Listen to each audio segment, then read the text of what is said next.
Good morning, good afternoon, good evening, depending upon which country you're in. How are you today? And happy Monday.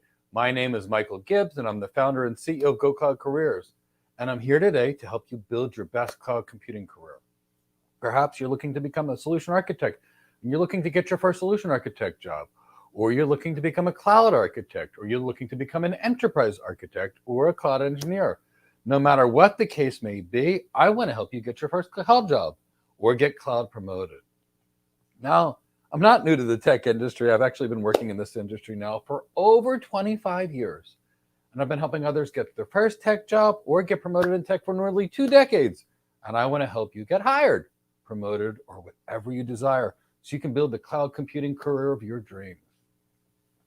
So make sure you come, you ask us your cloud career questions so we can guide you. And the reason I do this is I know a straight line is the shortest distance between 2 points. And after helping people for the last 20 years, I've seen most people zigzag through their career and never get to their goals. And if they do, it takes them a decade to get to where they could get to in 6 months to a year with the right laser-like focus. And that's why I'm here to help you. But please, before we begin, I'm going to tell you about some free things we're doing at Go Cloud Careers to help you build your best cloud computing career. This Thursday, we're going to have our completely free How to Get Your First Cloud Job webinar, at least assuming we have power in Florida and the hurricanes don't take us out. And during this time, we'll tell you what hiring managers desire in the perfect employee. We'll tell you how to leverage your life experience to show the hiring manager you have experience, even if it's from another industry. We'll tell you what needs to be on your resume so you can be seen. We will tell you what the right learning things are so you know exactly what to learn so you prepare for this career versus somebody else's career. And I'll even teach you how you bypass HR so you don't get auto-rejected when you lack experience, and you can plead your case to the hiring manager as why they should hire you. All completely free on Thursday. Now, in October, we're going to run a completely free boot camp to pass the AWS Certified Solution Architect Associate exam. But, we're not going to make it just that basic. We'll start off even more basic than the AWS Certified Solution Architect exam and almost get completely to the Certified Solution Architect Professional all in this free boot camp. And it's not going to be PowerPoint slides with blah, blah, blah, blah, blah in the background. I know you guys have been tortured by that for years with Udemy and other products. It's going to be live training. We're going to talk to you. We're going to explain what is the technology, how it works, why you should use it. And not just that. It'll be clear to you. We'll talk for 20 minutes and you can ask questions for 20 minutes.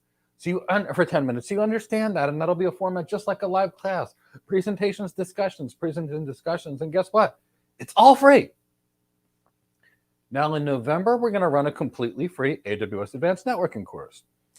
And a lot of people like that certification, but I'm going to tell you right now, it's too basic for anything in reality.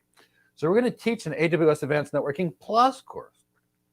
Well, we'll cover the AWS Advanced Networking, which is kind of an intro to networking, and we're going to add other real networking, switching concepts, some routing concepts, BGP, IP addressing, subnetting, supernetting, and you're going to get a good education. Now, personally, I've been in tech now for a long time. I became a Cisco certified internet expert back when it was a hard 2-day exam before the exam got made easy into a single-day exam. And I worked for a decade at Cisco. I trained systems engineers at Cisco. I was constantly on SETV.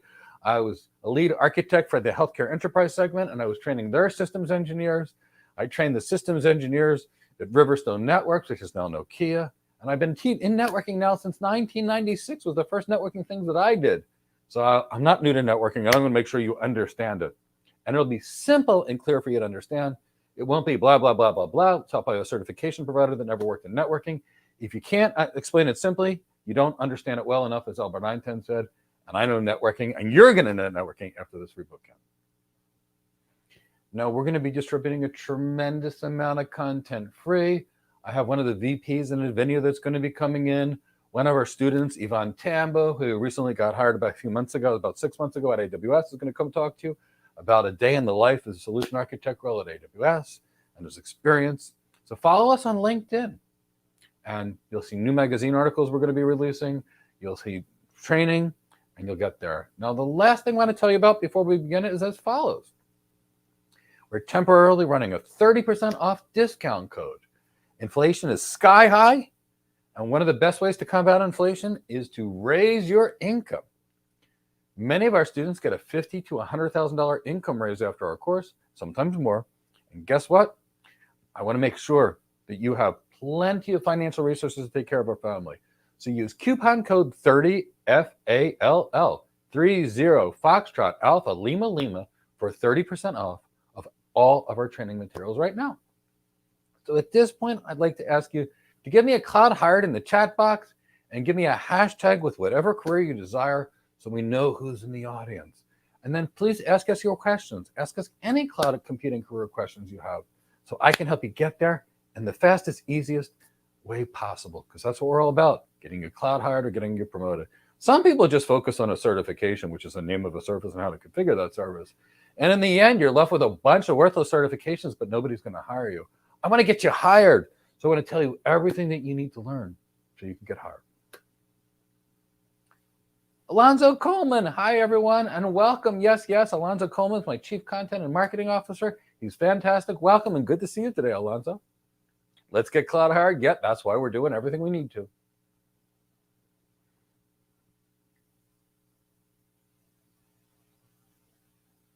Up and up. What's a day at work at a cloud architect like? Well, up and up, it's not exactly what you think it is. So I'd like to tell you right now, what does the day in the life of a cloud architect look like? Well, about 50% of your day will be in meetings. Now, it could be buying your client lunches, taking your clients to drink. It could be meetings with executives. It can be meeting with technology professionals to get your business requirements and technology requirements for an architecture. It could be collaborating with other architects and engineer these meetings. It could be sales call meetings where you're on site with the customer. It could be internal management meetings, but at least 50% of your day is going to be on meetings. Now, when you're not in meetings up and up, you're going to be writing documents. You're going to be documenting architectures, potentially thought leadership documents, white papers to convince the industry to buy your stuff. So that's something that you're realistically going to be dealing with, and that is a serious part of the job. So about 25% of your job is document writing. Now, I'd say about 10% of your job is sort of firefighting. Somebody offended your client had a massive outage, and while the tech support people are troubleshooting that, you may go in there to help manage the relationship along with the sales engineer, as well as with the account executive. So there's that. And then 10% could be related to travel. It could be related to more entertaining with clients. It could be you going to training, you're doing research, because you're going to be doing a lot of research, because no architect is ever going to know what to do all the time. In fact, in 25 years of architecture, here's been my experience. I go meet with a client, and many times they've asked me to do something that no one's ever done before. So here's what I do. I leave that client meeting, I go back to my team, and I need resources, right? I need cloud security architects, cloud network architects, enterprise architects, DevOps engineers, cloud engineers, and so many more. Some big data people, some database people. I need a team, right? So what am I going to do? I'm going to be going back to my company, and I'm going to be writing and calling the executives, or at least the senior management in some way, shape, or form, to get the resources. Because if I need 50 people for 3 months to design an architecture, these people cost money, and there's an opportunity cost of their time. So I got to go sell my management as to why I need the people to work for me. So that's pretty much what we do. But or up and up. One of the things that I will say is following. We don't touch the technology almost ever. You design it, present it, and sell it. So kind of keep that in the back of your mind. I know I reached out to Chow. I was talking to my Chow about an hour ago. She's from my team. And I know she's behind the scenes shifting things back and forth. So, Chow, you can go to the next question. Giovanni. Hi, Mike. When you speak of CXO relevancy, what exactly do you mean? So, Giovanni, I'd like to talk about CXO relevancy. So what does this mean? It means addressing your audience and speaking to the language that they care about. So whenever you're dealing with someone, for example, let's say I speak Greek at home, but Giovanni, let's say you don't speak Greek. If I speak to you in Greek and you speak maybe Italian or another language, or Spanish, you're not going to understand me. So we have to look at all the executives and what they care about. So the chief executive officer of a business, their goal is to grow the business. They're responsible for making sure the revenue hits their targets. They're responsible for the 5-year strategy, for example. They're responsible for making sure the business does what it's supposed to do. So if you go talk to the CEO about a cloud solution like a virtual machine and you babble about it, you'll be escorted out of the room, and unfortunately you'll be fired and your replacement will thank you. By comparison, a chief financial officer who has the budget to say yes or no to your decisions cares about the company's finances. There's an opportunity cost to any time you spend dollars. So you're going to have to be building a business case and showing that chief financial officer that if they invest in this, your solution, it's going to create more business value than if they invest in something else. So it's those kind of things. So you have to be relevant to your audience. Now, if I was dealing with software developers and all I talked about was revenue projections, they wouldn't be interested either. Not at all. So it's all about making sure your message is there. What happens when people go to technology is most people have been focusing on the tech for so long, especially if they're engineers. And now they have to be in front of an executive to sell their stuff. Here's the thing. Nobody spends $200 million without a business case and without knowing that if I invest $200 million in this tech stuff, it's going to produce $300, $400, $500, $600 million in business value, or it's going to provide that business a competitive advantage. So it's all about being relevant to your audience and making sure that you're speaking the language they need to hear and addressing their concerns. Great question, Giovanni. Thrilled for the question, and please feel free to ask more. But it's not just CEO relevancy. We call it CXO relevancy because you've got a chief information officer who's got one focus, a chief technology officer who has a different focus, a chief information security officer who has a different focus, a chief executive, a chief financial, a chief operating officer who's got a different focus. You've got to be relevant to each one of them. That means potentially having 10 different presentations for your 10 different meetings. Great question, Giovanni. Chat, let's go to the next one.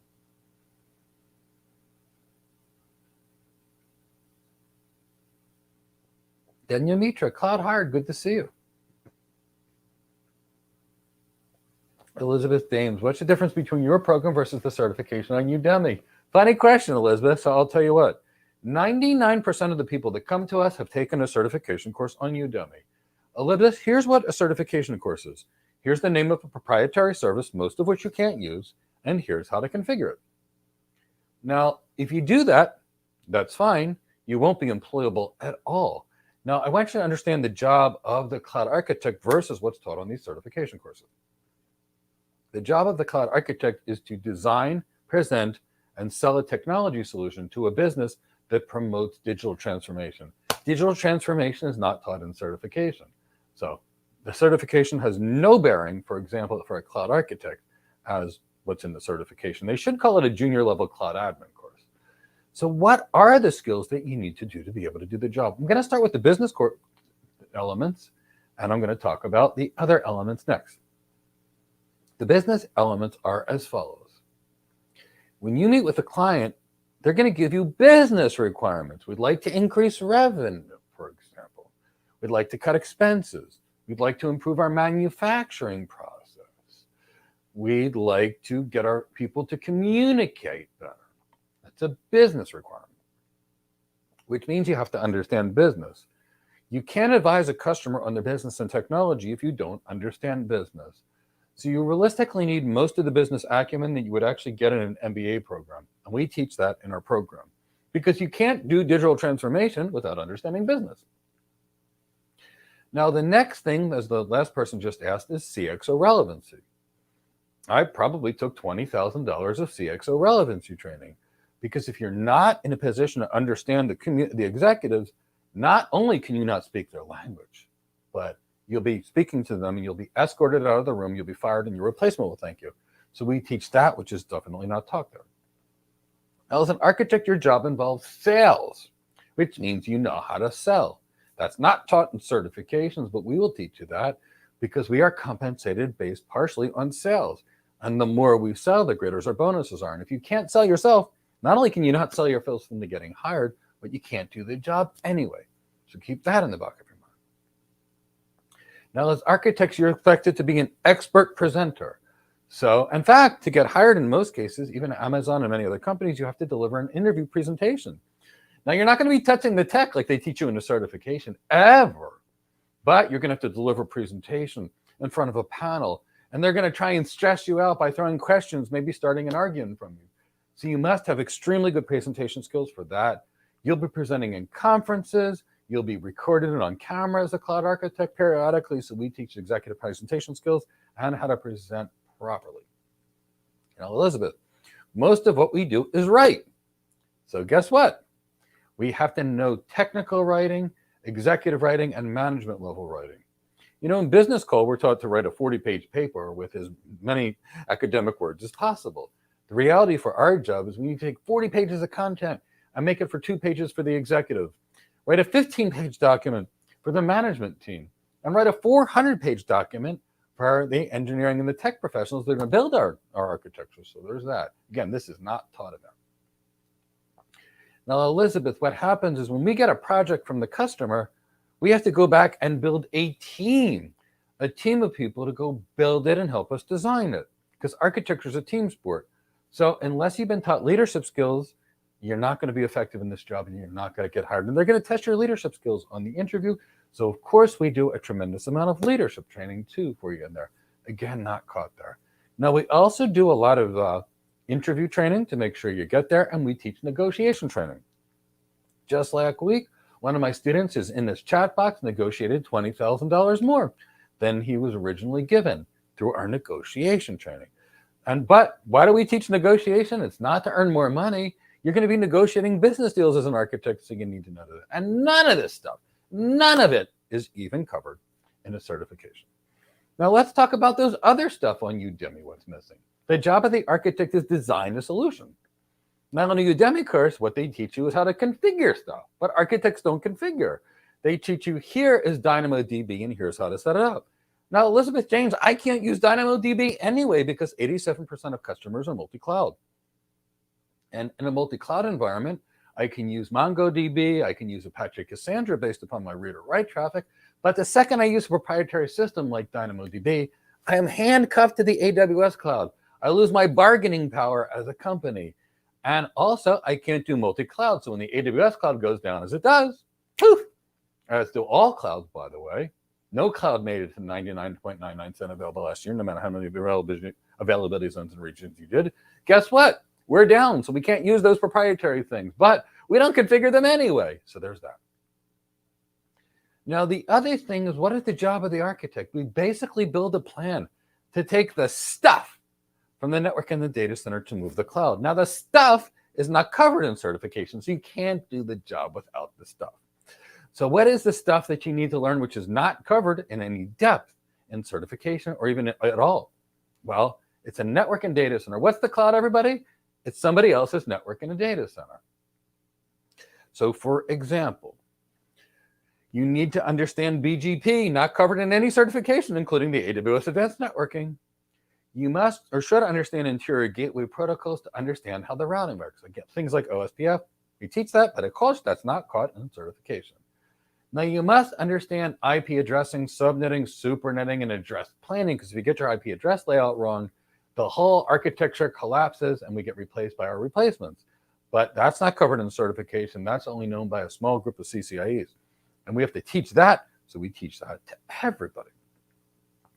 Now, you need to know how to architect the right WAN technology, the wide area network to get to the cloud, which is not covered in any certification, including AWS Advanced Networking. But that means whether you need to know when to use an SSL-based VPN versus an IPsec-based VPN versus a private line versus an Ethernet over MPLS equivalent of a private line versus software-defined networking and SASE. That's not taught in certifications, but we teach that because you can't do the job without knowing these things. How about switching concepts? We're going to be using switching everywhere. And that's not covered in any of these certifications either. So that means VLANs, VLAN tagging, VLAN trunking, port channel, ethel channel, link aggregation group, spanning tree, and rapid spanning tree, and now we're dealing with a lot.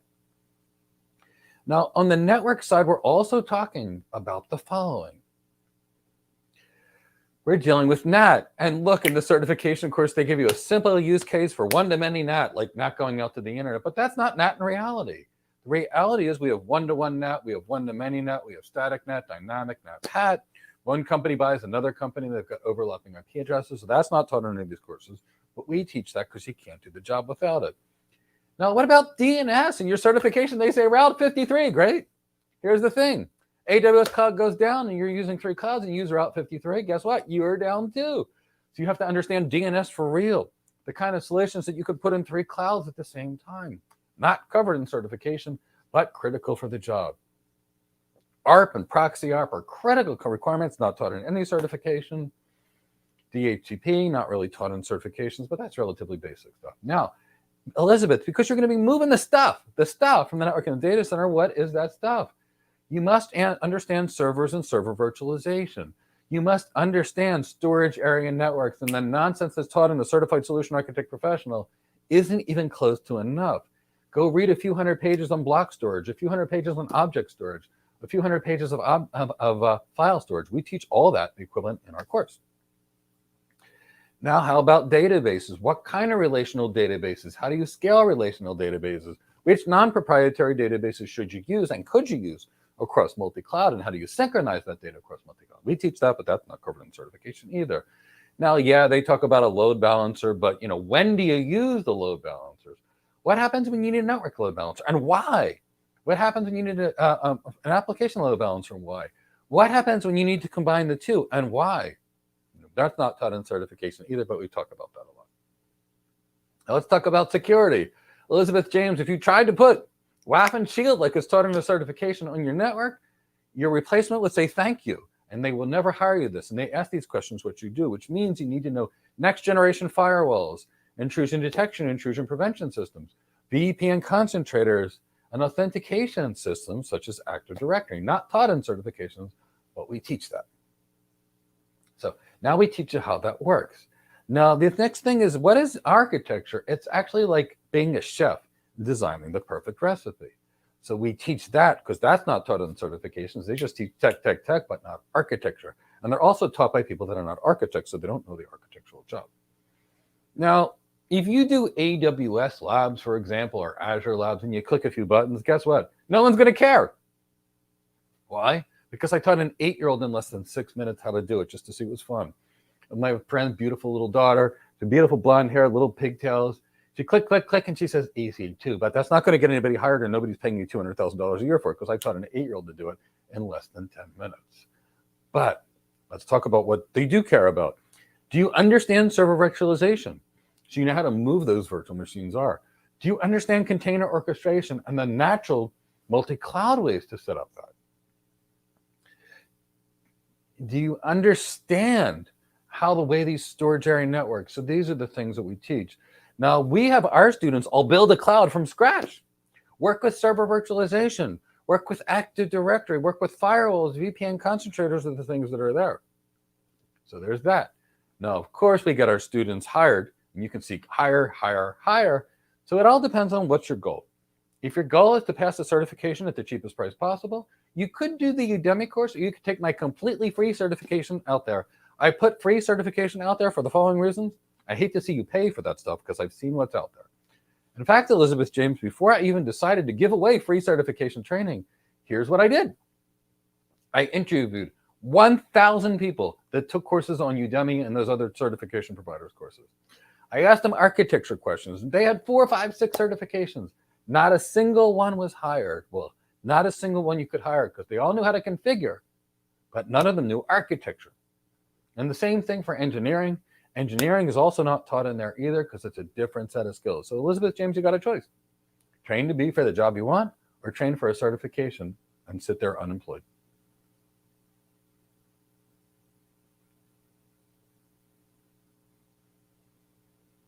New in Tech, thank you for all the free content on YouTube. What you do for the community is unmatched. How does your Cloud Architect program work? Great question, New in Tech. So here's what we do. I run 3 live classes per week, every single week. And they're on Zoom. And why are they on Zoom? Because we talk to each other in classes. The students do architecture class. So architects don't touch the tech, but hands up for us is design. Do you know what I have my students do? In the 2 of the 3 Cloud Architect classes, do cloud architecture work where they design it based upon business requirements. They have to interview me for business requirements, just like they would in a real job. Then they design architecture and then they have to sell it back to me. as if I'm an executive or a technology person. Why? I make sure they can sell to everybody, just like they have to in the real job. Now, once per week, we cover leadership skills, sales skills, executive presence, writing, how to build your resume, how to build your brand, and all those other things. So 3 live classes per week. Now, in between the live classes, you're going to be doing work, prepping for your interview, giving technology presentations, writing technology documents, anything that's necessary for you to learn the job. And guess what? It's not like a course in Udemy where you don't know if you're doing it right. You're going to do the work, you're going to submit it. My team's going to give you feedback to make you better so you can get better every day, because all I care about is that you get cloud hired at the highest salary possible. Now, you'll be doing labs in our course too. And they're not just, silly little AWS labs. Sure, we do 25 silly AWS labs to say you've done it. Makes you feel good. We do about 25 of them on Azure. But then we do labs. You'll be working in our data center remotely via VMware, just like the real data center, so you know how to move these things. You'll be setting up firewalls and VPN concentrators. You'll be setting up Linux file servers, NFS. You'll be setting up Windows file servers using the server message block protocol. After that, you'll be dealing with Active Directory servers, the Linux, Apache, MySQL, PHP stack, which is common. You'll be building Docker containers. And of course, you'll build a cloud, every one of them. And of course, we'll guide you on your resume. We'll guide you on your brand building and all this time. And you should be hired in the end. Now, how flexible and how much do I care about you being cloud hired? Legitimately speaking, I let you stay in my program for up to a year. Why? Because nobody needs a year to get cloud hired in our program. But I let you stay there for a good year because I want to know that all my students have the opportunity to do the work and get hired. And almost every day we got a new cloud hired in class, and it's the highlight of my life when somebody gets hired. So thank you so much, New in Tech. That's how our Cloud Architect program works.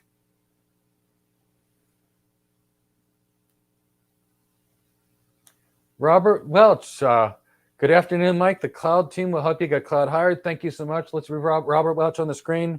Robert Welch was a student of mine. He's a fantastic student of mine, and he just got a cloud security architect job. We made a video last week. Robert came to me and said, I'm scared, Mike. I'm 61 years old. Can I get hired at 61?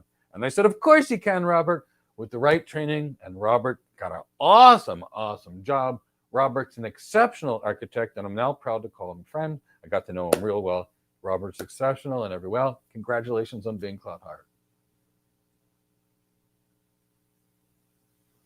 Collins, it's good to see you. I like to call you James Bond, and you know why. It's very good to see you, and I will see you in class very soon.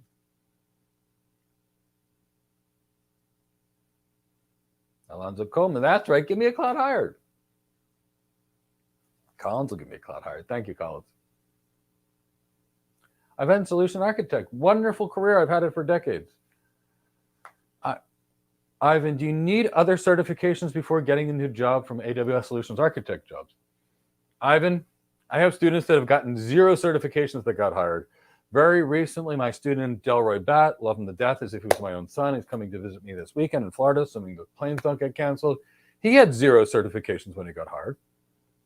Not 0. And did quite nicely. I've had many students that have no certifications that have there. So it's not about your certifications. I've asked thousands of managers, what do you think of certifications? They say, don't give me somebody with a paper certification that doesn't know what they're doing.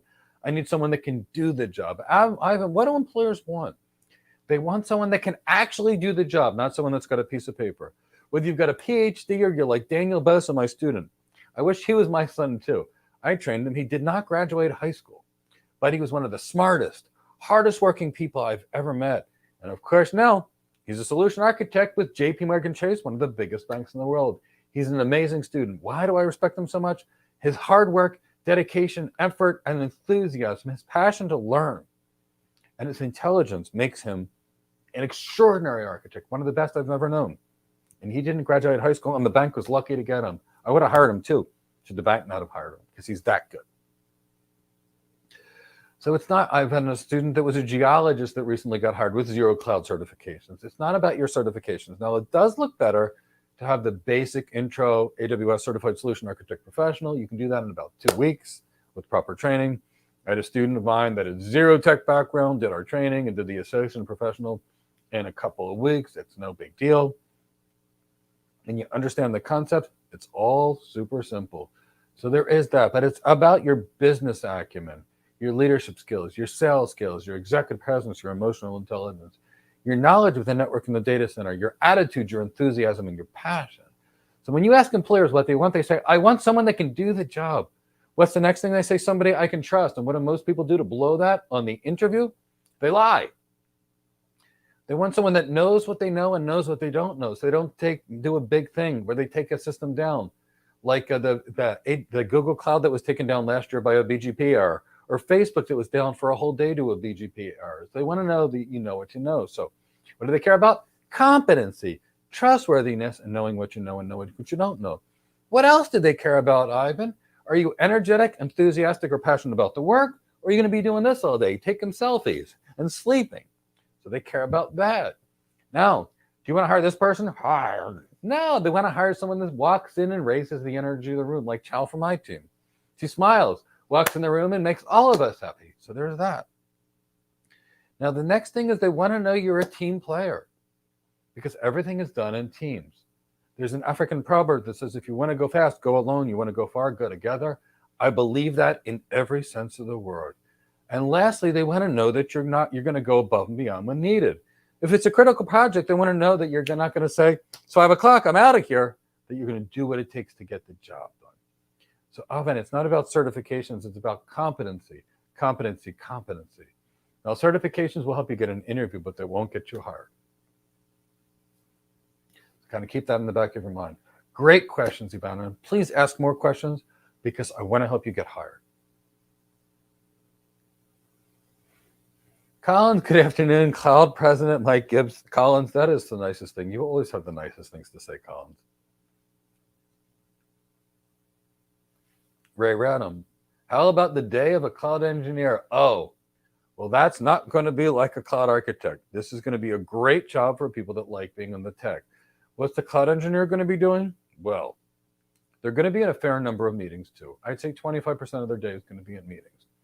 They are going to have architects coming through out the woodwork asking for help. The cloud engineers are going to be dealing with Linux administration all day long. Again, not covered in certifications, but you need to know it. The cloud engineers are going to be writing Python scripts to automate things. They're going to be writing Bash scripts to automate things. They're going to be writing Terraform scripts to deploy cloud, things like that. They're going to be working on the cloud itself, looking at systems logs. So they're going to be busy, busy people. Now, the cloud engineer is really, really good. It's a great job, high in demand, pays well, but you're going to be behind the computer all day long. And you're going to work really hard in these engineering roles because all engineering roles are hard work. But, right, it's a good job. But coding, configuring, staring at the computer screen all day long. That's the job of the cloud engineer. Hands-on techie. The smartest people that we're going to deal with, at least from a technology perspective, is going to be the cloud engineer. They're going to be configuring anything from a router to a firewall to a Linux machine to a database, literally speaking all day hands-on tech and a lot of stuff. But I'll still say 25% of the time is in meetings. And I'd say 75% of the cloud engineer's job is going to be hands-on tech. And I'd say 20 to 25% of the time is going to be spent researching. And the rest of the 50% time is going to be doing the stuff that you just researched. Big, heavy-duty days. But for people that love technology, that don't want to talk to people as much or present as much and those kind of things, then let us know. And keep that way.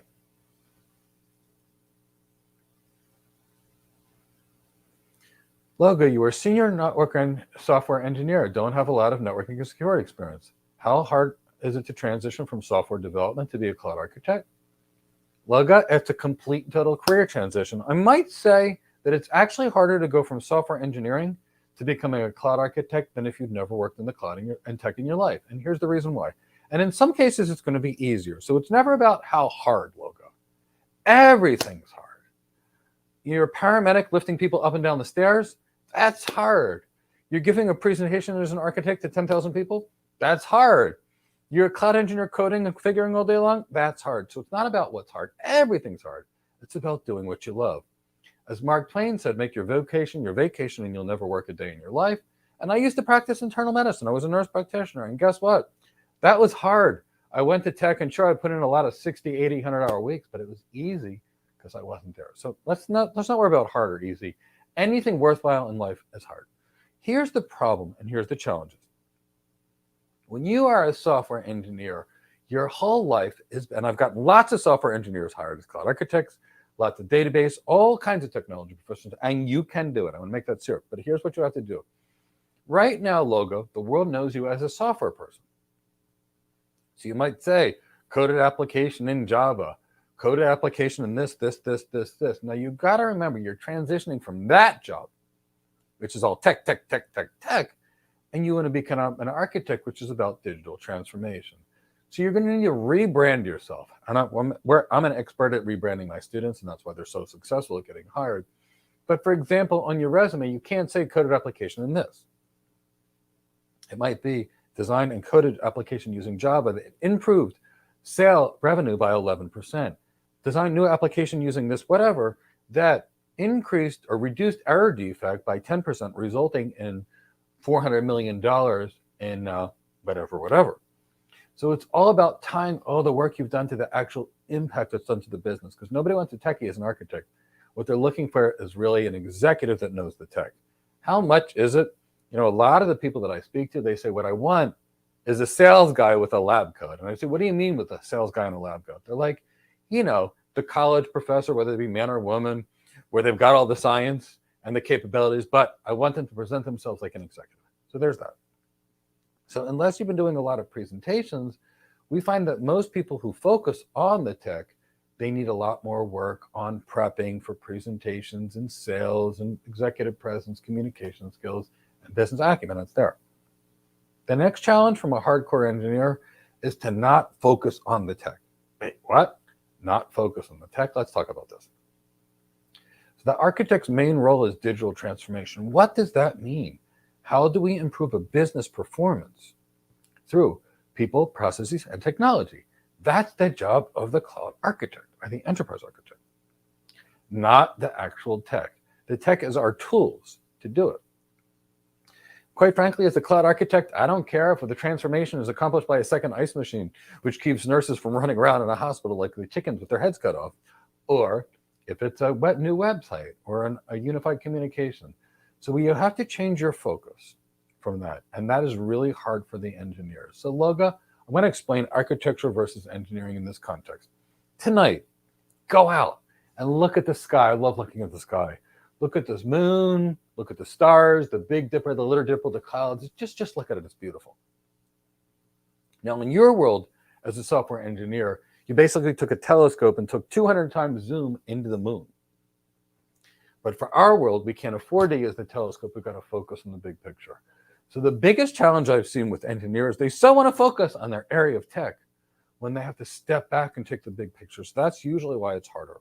But when you have the tech background like you do, it actually could make you better long term. So it's worth the extra effort to do the transformation. So it's a matter of doing some branding training. And of course, learning the network in a data center. To me, that's easy. Learning how to code, oh my God, that's challenging for me. Once I had to go to Sun Microsystems to learn how to write a bash script 20 years ago. To me, that was like some kind of torture. But I have friends that love doing it. So no, everything's there. Loga, I was not born knowing how to practice internal medicine. Loga, I wasn't born knowing BGP. I learned it. And we will teach you all of these things to get you there. But you're going to need training because you're changing careers, completely training careers. And when you change careers, you could try it on your own and fumble around for a couple of years. Or you could deal with people that do it every single day and teach you what you need to know, keep you focused on the things you need to know, and prep you so you know how to work in your interviews. And you know how to tell the hiring managers that are going to hire you how and why you change careers and package yourself and build your brand. So I'd love to work with you and get you to your goals, but don't worry about not knowing a lot about something. That's the whole point of education. That's why there's 500 hours and training inside of our program. We're not a 20-hour Udemy course. It's 500 hours to learn the skills, and we make it so simple for you. So of course you can do it. and I'd be honored to work with you. I can't wait to get cloud hired.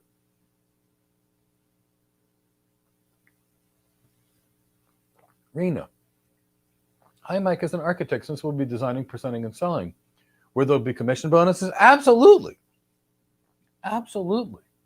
There are architects that get several $100,000 a year in bonuses, depending upon how senior they are.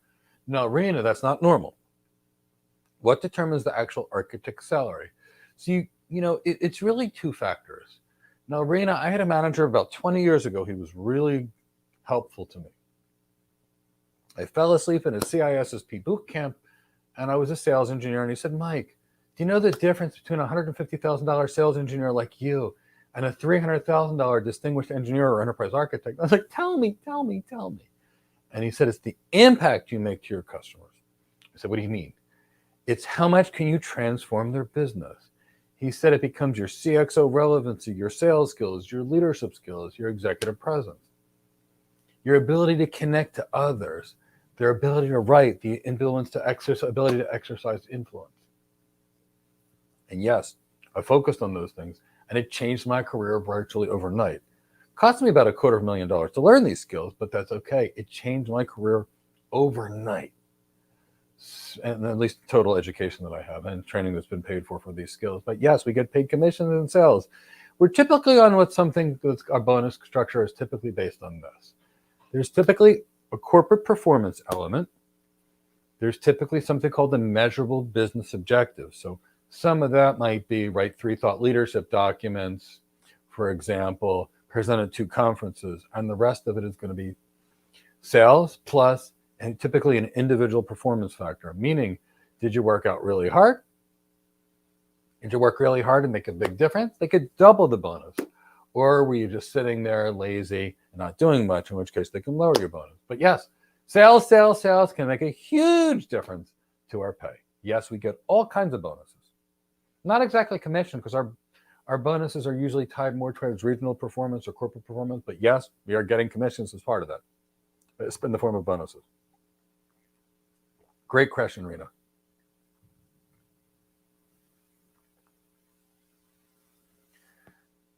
Could we use the cloud architect from this knowledge from this course in the Salesforce CRM?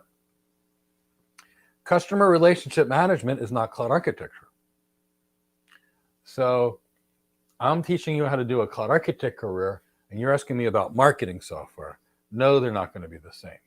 Now, the cloud architect knowledge, the business acumen, sales skills, executive presence, communication skills, and leadership skills may double your salary in your old career, but they are different careers. And I like to say, if you want to learn how to fly an airplane, don't become an airline mechanic, but become a pilot. So what you're talking about is a completely different objective. A customer relationship management platform is who's your customers, what are their email addresses, and what are their likes and dislikes.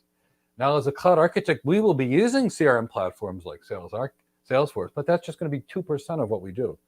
There's going to be so many other components to this big global design that we have. So if your goal is to increase Salesforce knowledge, I suggest you take Salesforce training.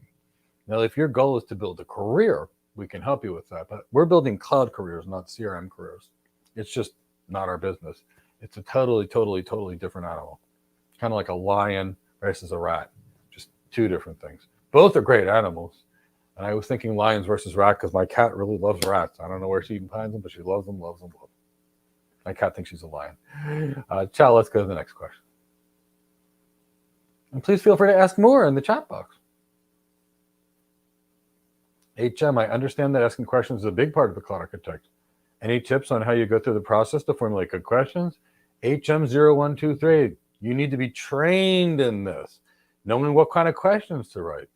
So we have about 200 questions that we teach our students to start with, but you're going to have to ask about the business. You're going to have to ask about the corporate strategy. You're going to ask about the business challenges they have. You're going to have to be able to look at financial statements and see what's going on with top line revenue, what's going on in net income, what's going on with what the industry analysts are saying, what are the competitors saying. It's part of what we do as architects. The right questions to ask on the network, the right questions to ask on the data center, the right questions to ask on all of these things. I can't give you a list of 10 questions. That's why it takes us 500 hours of training HM0123 to train our architects so they know which questions to ask. And honestly, it's going to take you 20 years of honing your questions to get to the right questions. But realistically speaking, we spend at least 50 hours on these questions with our students going through them in classes. I can't give you a summary of just 3 or 4 questions. This needs training. So you could get the training through us. You could get 50% of the questions by getting an MBA if you don't want to go through us. And then you could, if you don't want to go through us, you're going to have to learn networking and ask network architects the kind of questions they learn. You're also going to have to ask cloud architects the kind of questions they learn. You're going to need to ask defensive and offensive security architects the kind of questions they would ask. You're going to need to ask IAM architects or identity and access management architects the kind of questions they need to ask, because we have to ask all of these. You need to ask the questions that a storage area network person would answer. And I could go on and go on and on. So any tips is that you learn how to become a cloud architect. You learn the network, you learn the data center, and you learn the business. And after you get that kind of training, you'll know what kind of questions to ask. You'll know when a customer says our goals are to increase revenue, what that means. You'll know the tools that the technology professionals have to do revenue. If somebody says I need to increase communication and collaboration between my people, you got to be thinking about the things that a unified communications architect would ask. And you have to know unified communications. And that's why we don't teach certification courses. We teach how to be an architect. So those are the kind of questions that you need to learn. You need to understand all of the business and all of the applications and how and when and why they are used. So HM0123, I hope you can understand now why it's not about configuration. It could take, on your own, it could take you years to learn how to ask these questions. With us, it'll take you 8 months to learn how to ask these questions. And literally speaking, still a full 8 months and 500 hours of training. And you'll go through the questions that are in our program. But it's not just the questions that are in our program. We're going to teach you the way of thinking like an architect. What is the customer's business people thinking about? What are the customer's technology people thinking about? What do you need to know to move an application from point A to point B? Availability, critical performance, CPU utilization, disk I/O performance, network utilization, problems in the application, memory. You need to know it all.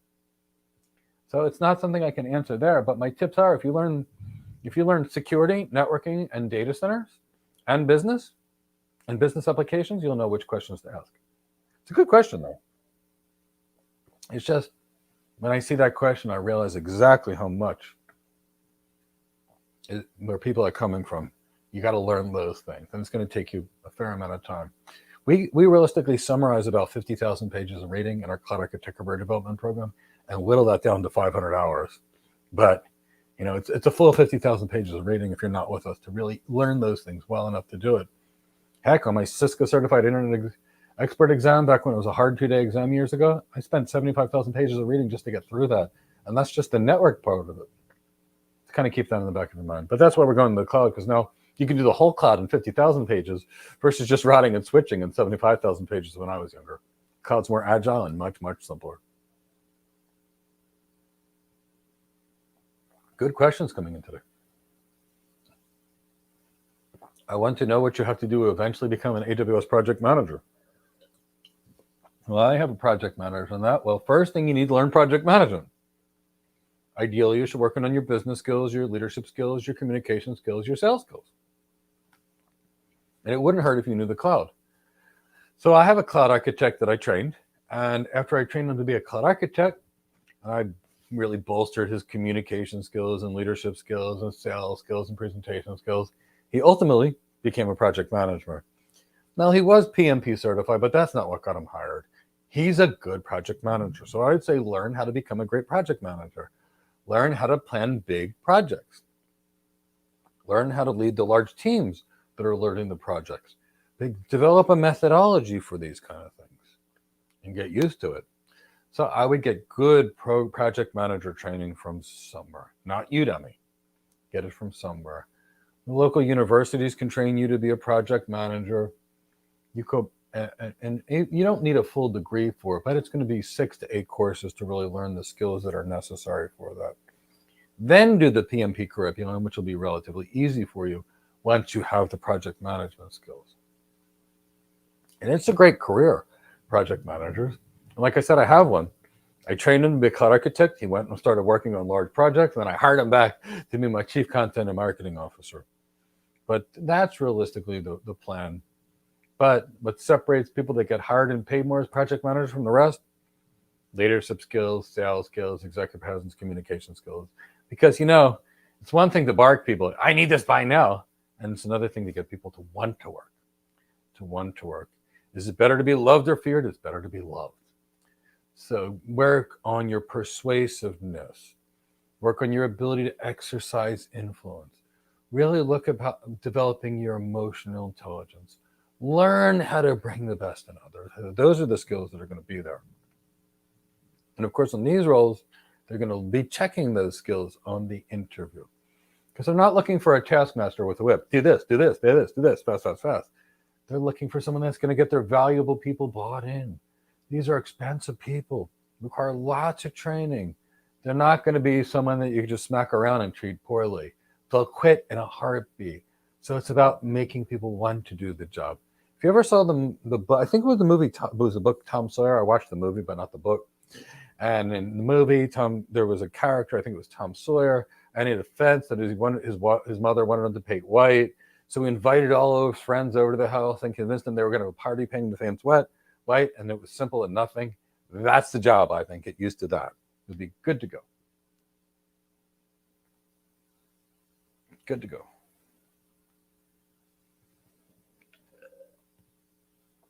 Mohit, will the program help you find jobs in India? Of course it will.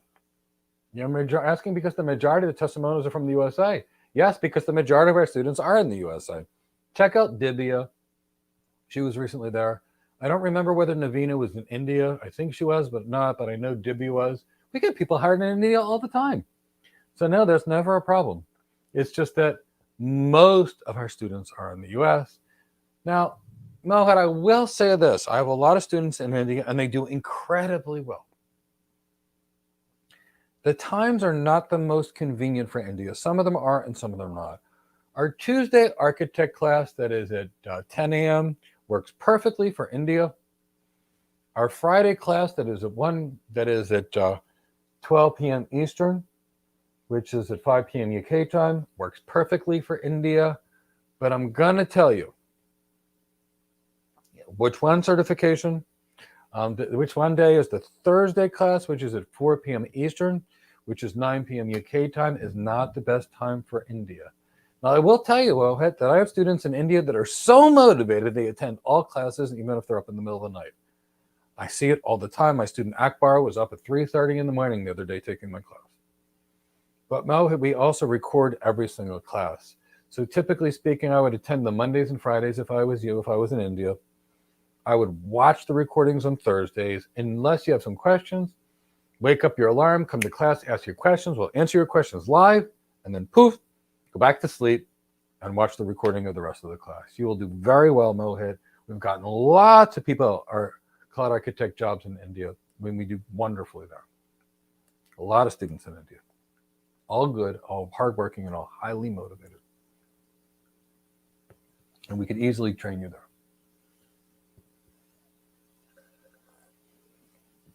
What do I think of cloud security? I think it's an exceptional place to be. One of my students here, I just recently trained him as a cloud security architect, Robert Welch. You can see another video on my channel, Delroy Batt. I trained him as a cloud security architect. He's working as one now. He is amazing. What I think about cloud security, I think it's critical for the following reasons. The more stuff, and I just like to use the word stuff. My mother-in-law likes it. We don't speak English at home, so she likes the word stuff. I think it's cute. But the more things you place on the internet, the more things you place in the cloud, guess what? The more critical security becomes. The more dependent we become on technology, the more critical security becomes. So realistically speaking, security is critical. But that's not just this. Regardless of what you read, the cloud is less secure than the network and the data center. Why? Because in your data center, you can do micro-segmentation.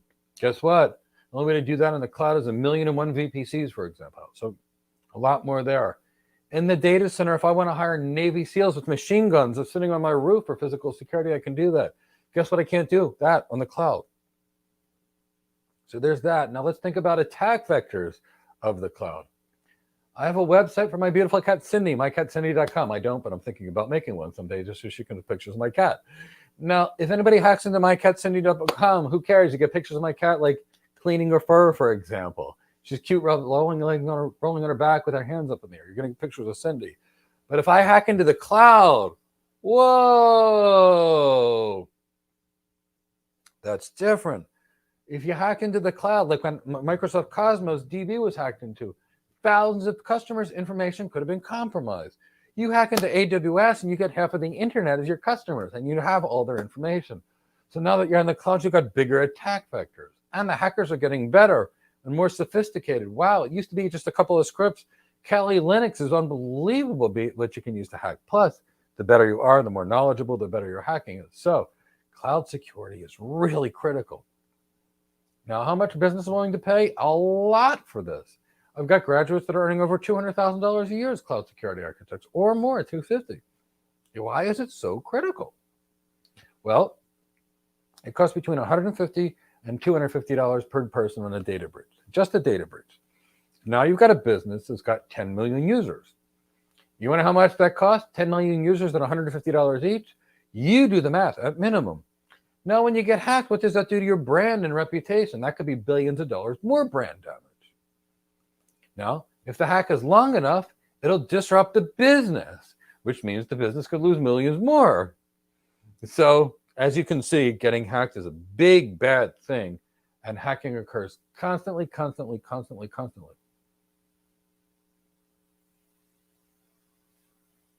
So, yes, I think it's a great career. I highly recommend it. Cloud security architects, cloud security engineers, anything in security, I love. And that's why we have a very, very big, heavy focus on security in our architecture and our engineering programs. So you can work in either one of these jobs if you like. Critical. I think you're in the right idea.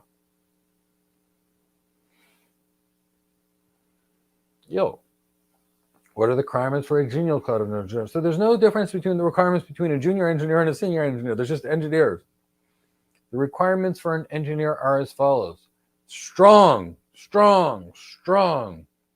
networking skills, strong data center skills, strong Linux skills, like the level of an engineer, strong scripting skills with regards to Python and Bash shell scripting, strong Terraform skills, strong knowledge of hands-on configuration, strong knowledge of performance management and system tuning. Those are basically your things. But big, heavy, complex tech career. I actually find it easier to get people off of the street, train them, and get them hired as an architect than an engineer, because I actually feel it's harder to become an engineer than an architect, because there's just so much tech to learn. But I get people doing it all the time too, and you can do it. But strong tech and those things. Again, not the stuff you're taught in certification course. How do you tune the performance? How do you deal with the block storage which performs so slowly regardless of what they teach you in your certification? How do you work around this problem? How do you performance tune it? So those are good cloud engineer skills, very good engineer skills. And coding skills, obviously, I mentioned Python there. Other coding skills could be helpful, but Python's the main one. That's the one I would focus on. Great question.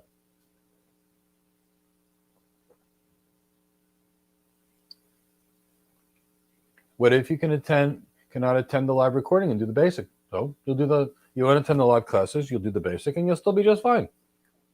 If you've got a question between class, you'll send a Slack message and somebody will help you. And you're still going to do this. Alonzo Coleman from my team, I guess, asked, figuring I never addressed this before, can I share on how a live class goes for our students? Yeah, absolutely. We typically start off the class. I typically answer questions for about 10 to 15 minutes because sometimes people do projects at home and they've got some questions. So we answer questions for about 15 minutes.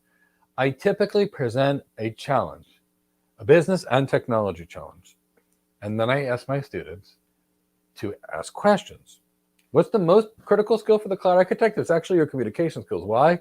If you can't communicate, you can't get the requirements. Nobody hands you a piece of paper that says build this. We're not engineers.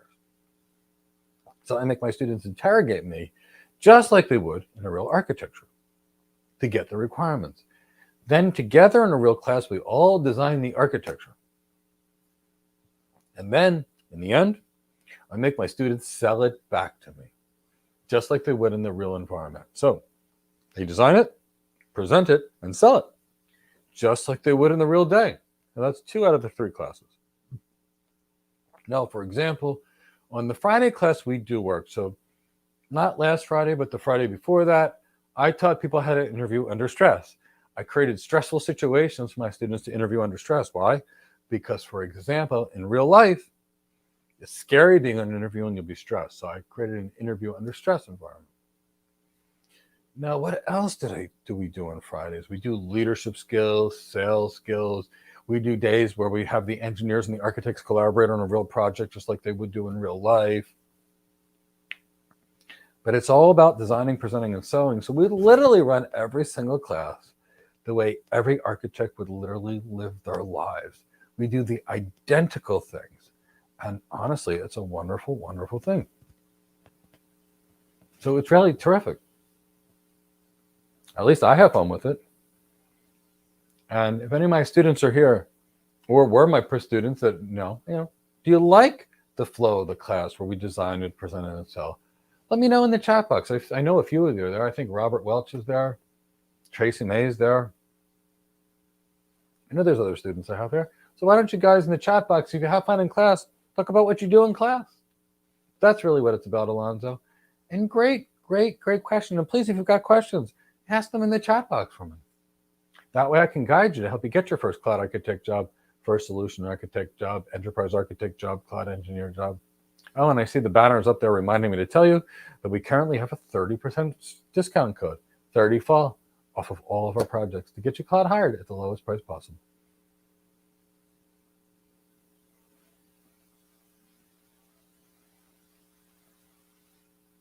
Robert Welch, yes, you are cloud hired. Robert Welch, we've loved working with you on your path to become a cloud security architect.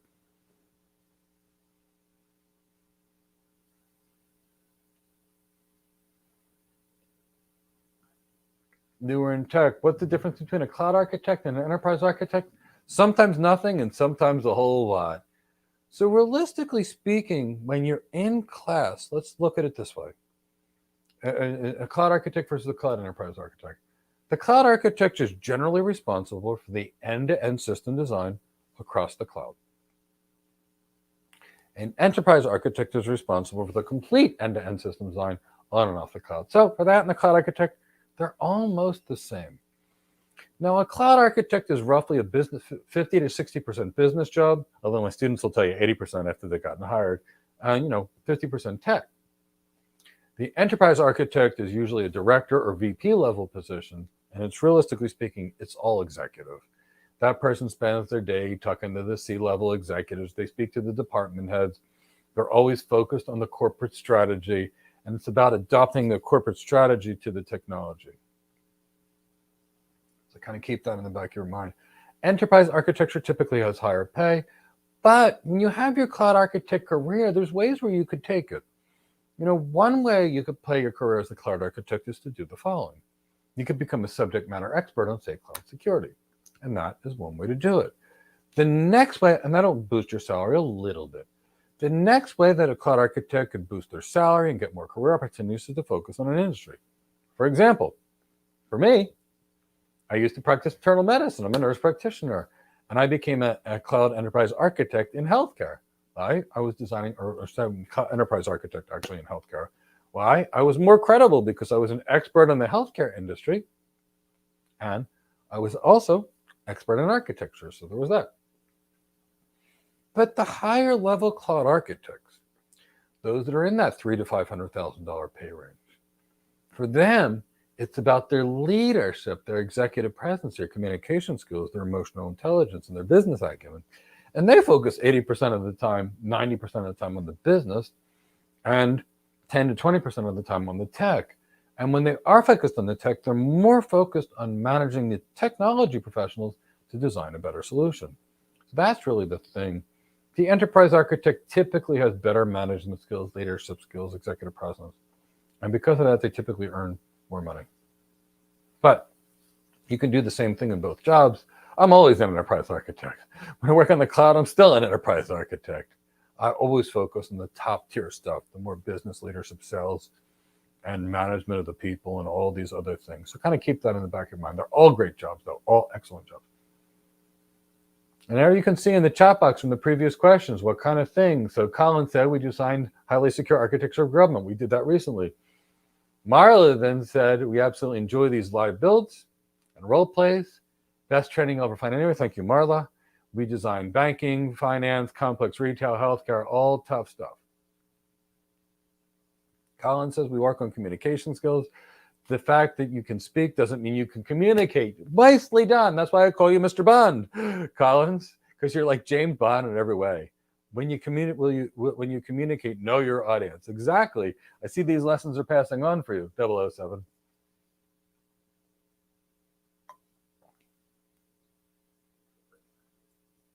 Min Win, what a name.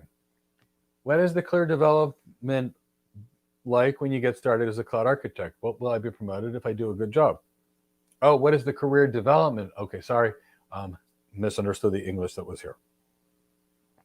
So what's it like when you're started as a cloud architect? Well, in theory, they're going to be expecting you to know nothing for a month, and you're going to be learning the processes of the organization. You're going to be learning the people in the organization. You're building the relationships with the engineers and other subject matter experts. So when there is one, they'll typically work upon their sales tactics with you, the way they like to present data, any content framework for architectural designs that you might be using that are standards-based there.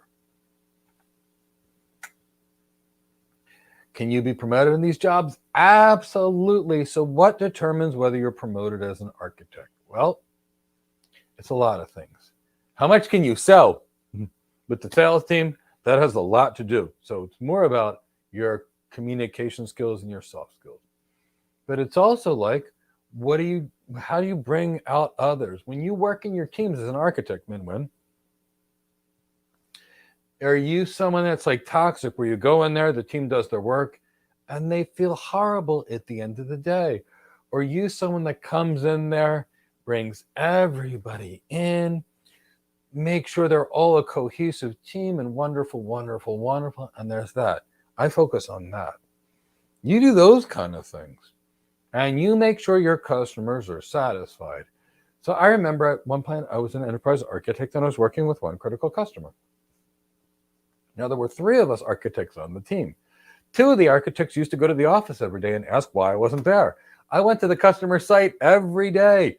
Took them to lunch. I had a desk at the customer side. I would just go in there. I'd run up to everybody. How are you today? How are you today? How are you today?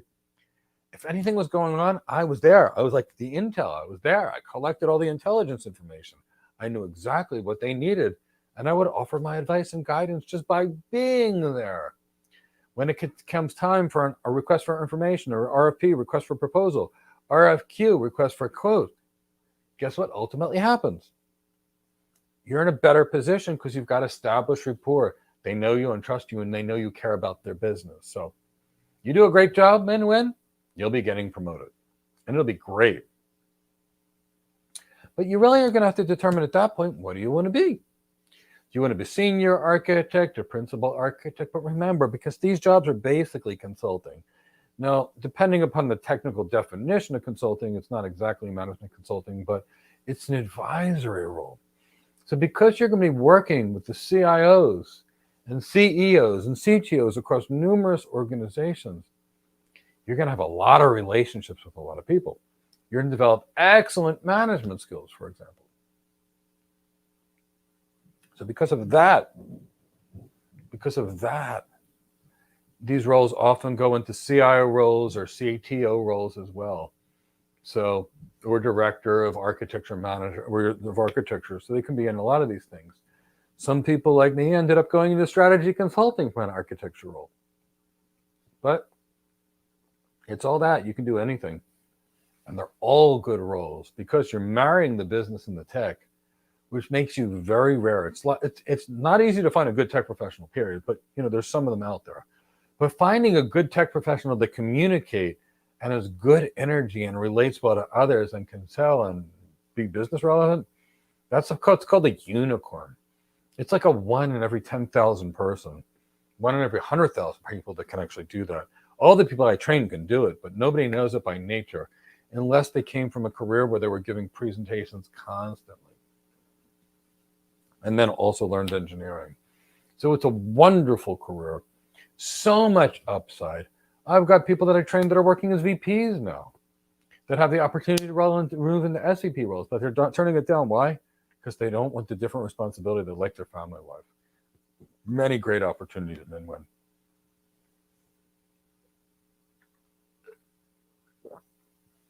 Shall we can go to the next question? If you got questions, please pop them in the chat box. Emmett, you're halfway through the AWS Certified Solution Architect training. Should you complete this training before starting? No. So Emmett, here's the thing. Everything that's in that, I'm going to make you forget at least 50% of it because it's all wrong.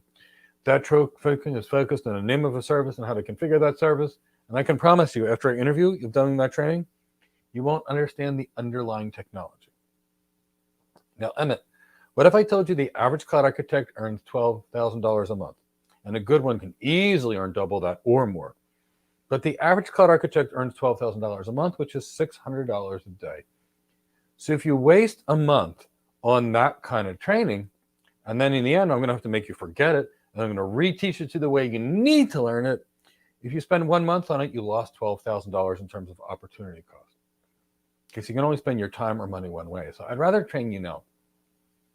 I do get lots of people that have taken these other boot camps, and when they get here and they start to try something, I'm like, nope, can't do any of that, can't do any of that, can't do any of that. I'm like, and I always wondered where people got the bad habits, and it was from the certifications, and now I know why. If you look at the background of the certification providers, they're not cloud architects. They basically had engineering certifications, plus they gave themselves a job title in their own business, and now they're their first architect. So there is that. So I'd recommend we train you immediately, and I'd like to train you immediately. The faster you get to me, the faster you're hired. And of course, you'll pass the certifications with us. It's nothing to pass these certifications. Do the certifications with the training. And here's the reason why. When you understand what the training is, what the technology actually is, passing these certifications is nothing. Now, Emmett, the only cloud that I had never worked on was the Google Cloud a couple of years ago. So I wanted to test my theory. How easy is it to pass a certification in a cloud provider that you don't know and have never worked with? Because, all these cloud providers have basically the same technology, but they make up silly names for their stuff. So I wanted to see. So the hardest cloud certification in the world to pass is the Google Professional Cloud Architect. And guess what? It was the only cloud I had never touched before. So I said, I'm an architect. I know the network and the data center. I bought the Cybex Google Professional Cloud Architect book. I bought it on a Friday. I had it delivered via Amazon on Friday. I said to my wife, I said, here's my goal.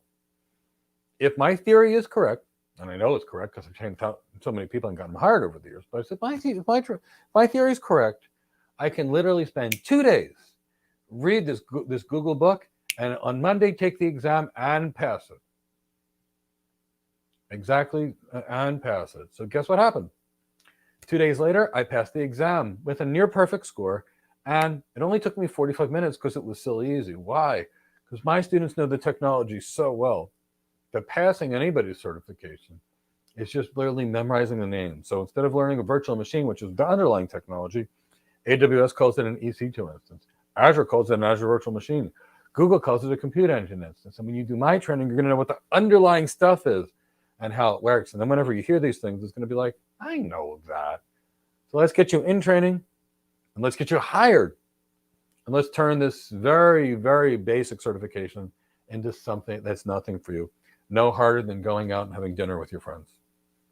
Because you're going to know all this stuff and have real knowledge, and then these certifications will be so easy to you. Great question. James T. Should you get all 3 professional certifications and add or drop based on the job? No, James. Getting a cloud architect role, and I know you, is actually might not be the James that I think you are, but no, get one of them. One of them. The AWS one or the Azure one, they're all nothing.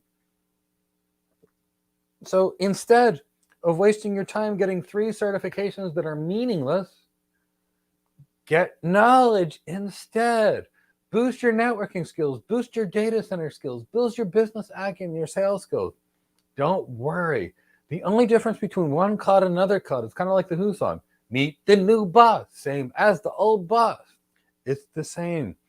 So if I need object storage, I don't care if AWS calls it S3 and Google calls it cloud storage and Microsoft calls it blob. It's the same thing. Learn the cloud.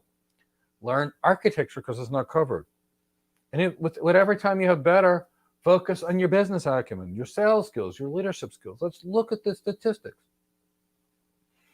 On an average salary career, training your emotional intelligence will raise your salary $29,600 per year. Just for an average salary, not one of these. Guess what? You get all these 3 certifications. There's no benefit to your career. Train your emotional intelligence in a 30-year career. That's $900,000 extra in your favor by not wasting your time on useless certifications. Next business case. What if I told you people with better soft skills earn 30% more than the average employee? So focus on developing improved soft skills. Why?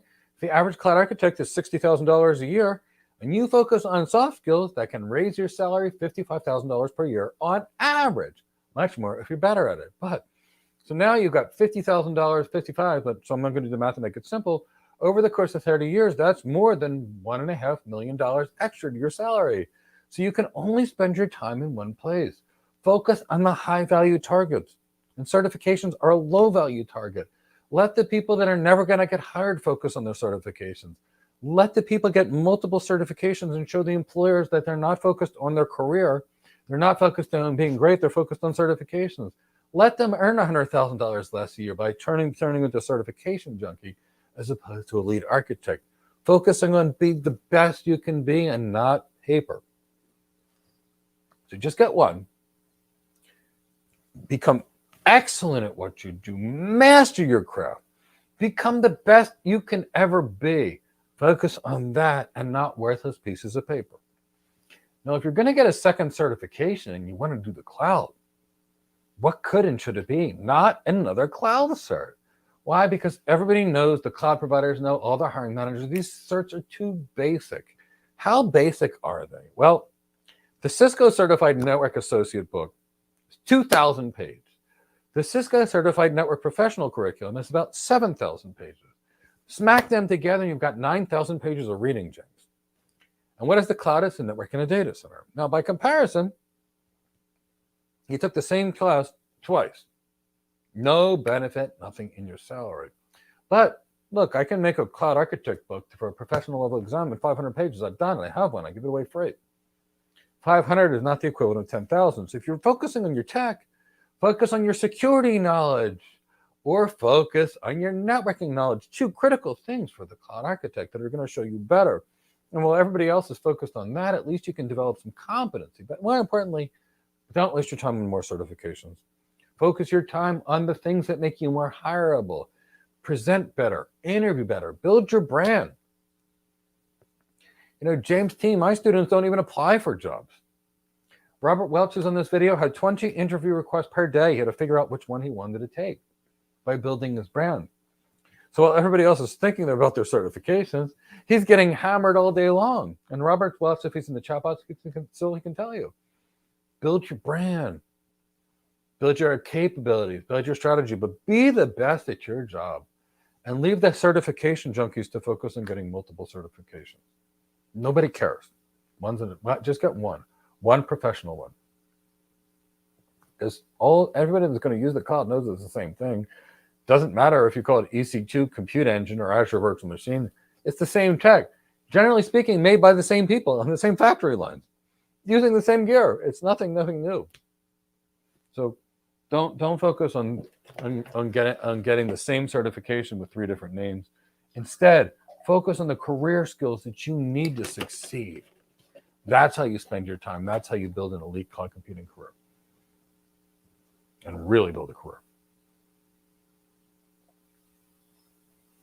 After you earn your engineer, I know we will need to forget all you know. That's not true. We need to explain that to become a cloud architect. How you learn the sales skills and how to entertain customers. We'll love to learn. You're going to need training. You could take a course like our Cloud Architecture Development Program, or you could do an MBA.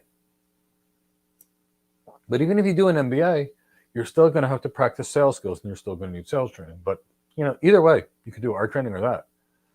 Now, it's not that you forget all that you know as an engineer, it's that you need to change your focus.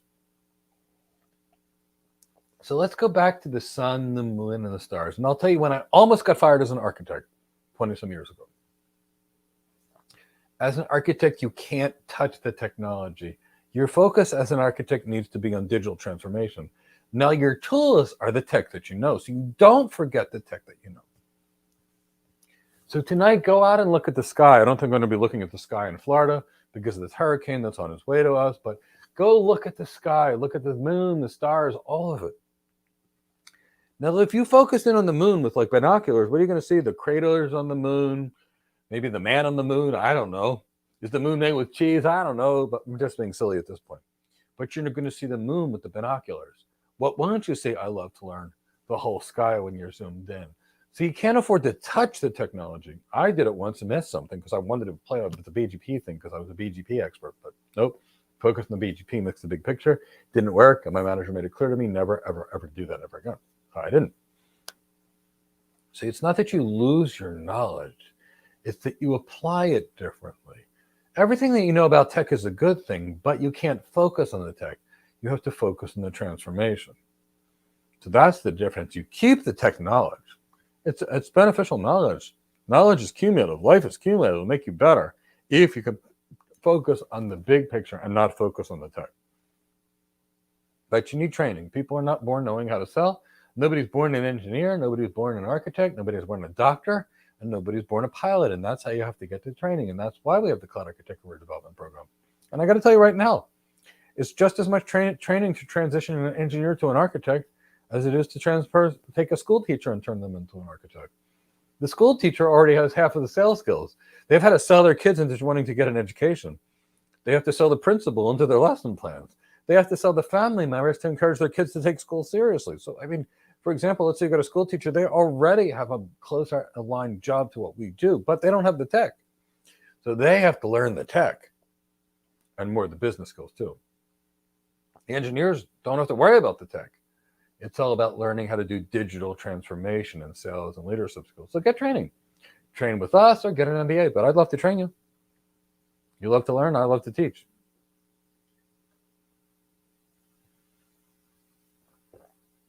How many a son? And Mike, you want to know which course you need to enroll in. I want to be a cloud architect. You need the Cloud Architect Career Development Program. That's the one that creates cloud architects, honey. And in this course, we'll take you from certified, and we'll really teach you everything that you need to know to be hired. Now, we have 2 versions of the class, if that's what you're asking about.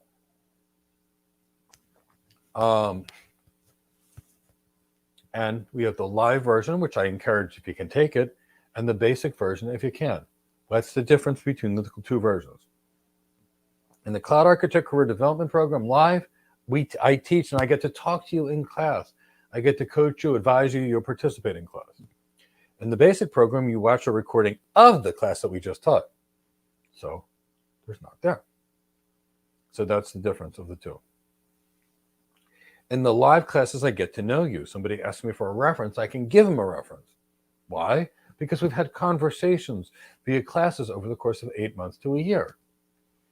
In the non-live version, I don't know you, so I can't give that recommendation.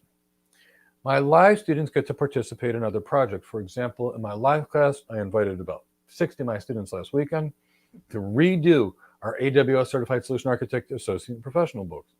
Now, all those 60 students that are doing the next one with me, guess what? Are going to be published authors in the cloud computing space. And they do that with the people in the live class. But really the same thing is you can get hired from either way. I had several students in India that they couldn't attend the course. They just had bought the live course and they still got through and got hired. I had a student in Australia, 2 students in Australia. Well, one in Australia and one in New Zealand. They couldn't get through my course because the hours were wrong. And this is when they had the live class only, and they still passed it by getting the equivalent of the basic. So I think it's going to be whatever you need it to be, whatever you want it to be.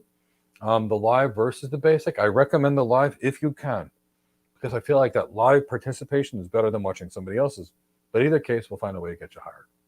Either case.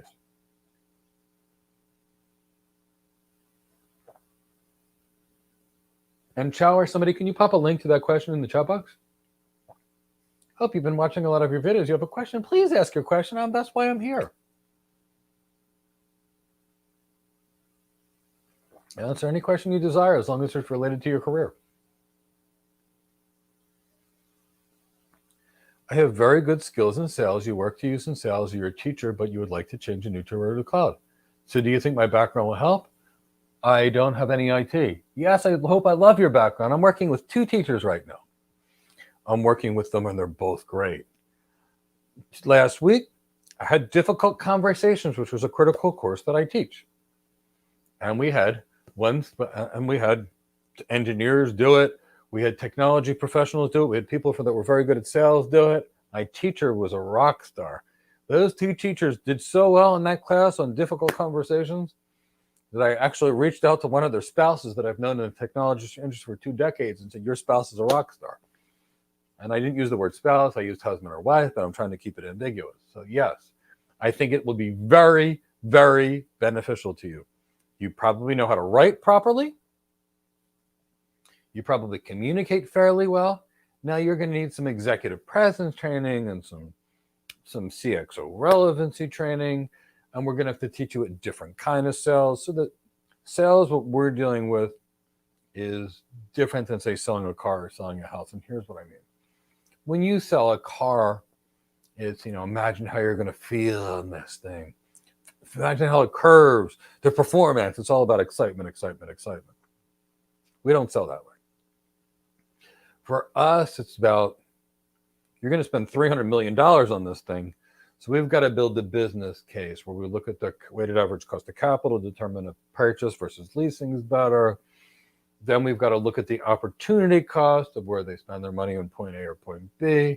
And then we have to build the business model based upon calculating the expected value of an opportunity, meaning what percentage of success we have, plus what the outcome of success what it would be.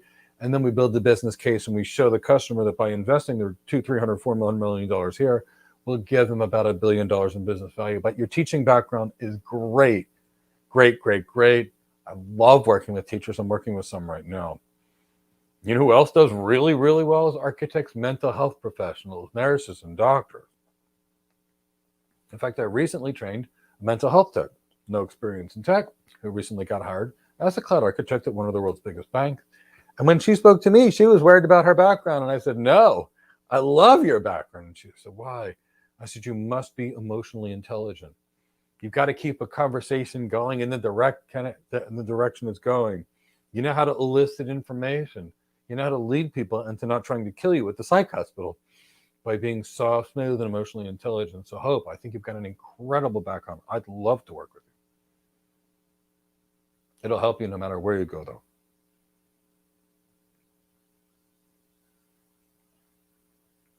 Since the course is 16 weeks long, how much time do you need to invest? It's not exactly 16 weeks long. So I built the course based upon being able to complete it in 16 weeks by people that would put 30, 40 hours a week into the class. But they could do it. But it's not necessary to do that. I let you stay in the program for an entire year. And realistically speaking, for most people, I truly believe it takes about 8 months. And that's why I don't do batches. So I let you come in whenever and I cycle through architectures because the online part of it is on demand, is on your own pace, for example. And keep that in the back of your mind. So we do that. The labs you do are on your own time. And in classes, I have all my architects working together in an architecture team, just like the real job. And I've got senior students that leave because they got hired. The medium students move up to the senior students role and the new students help them. And the senior students get hired. My medium students become senior students and the cycle goes on. People come in and then they get hired. But yeah, I'd say 8 to 12 months is realistically. And I'd say about 15 hours a week for 8 to 12 months is about what you're going to need. And you'll be hired in the end. As long as you do the work and follow the plan, you should be hired.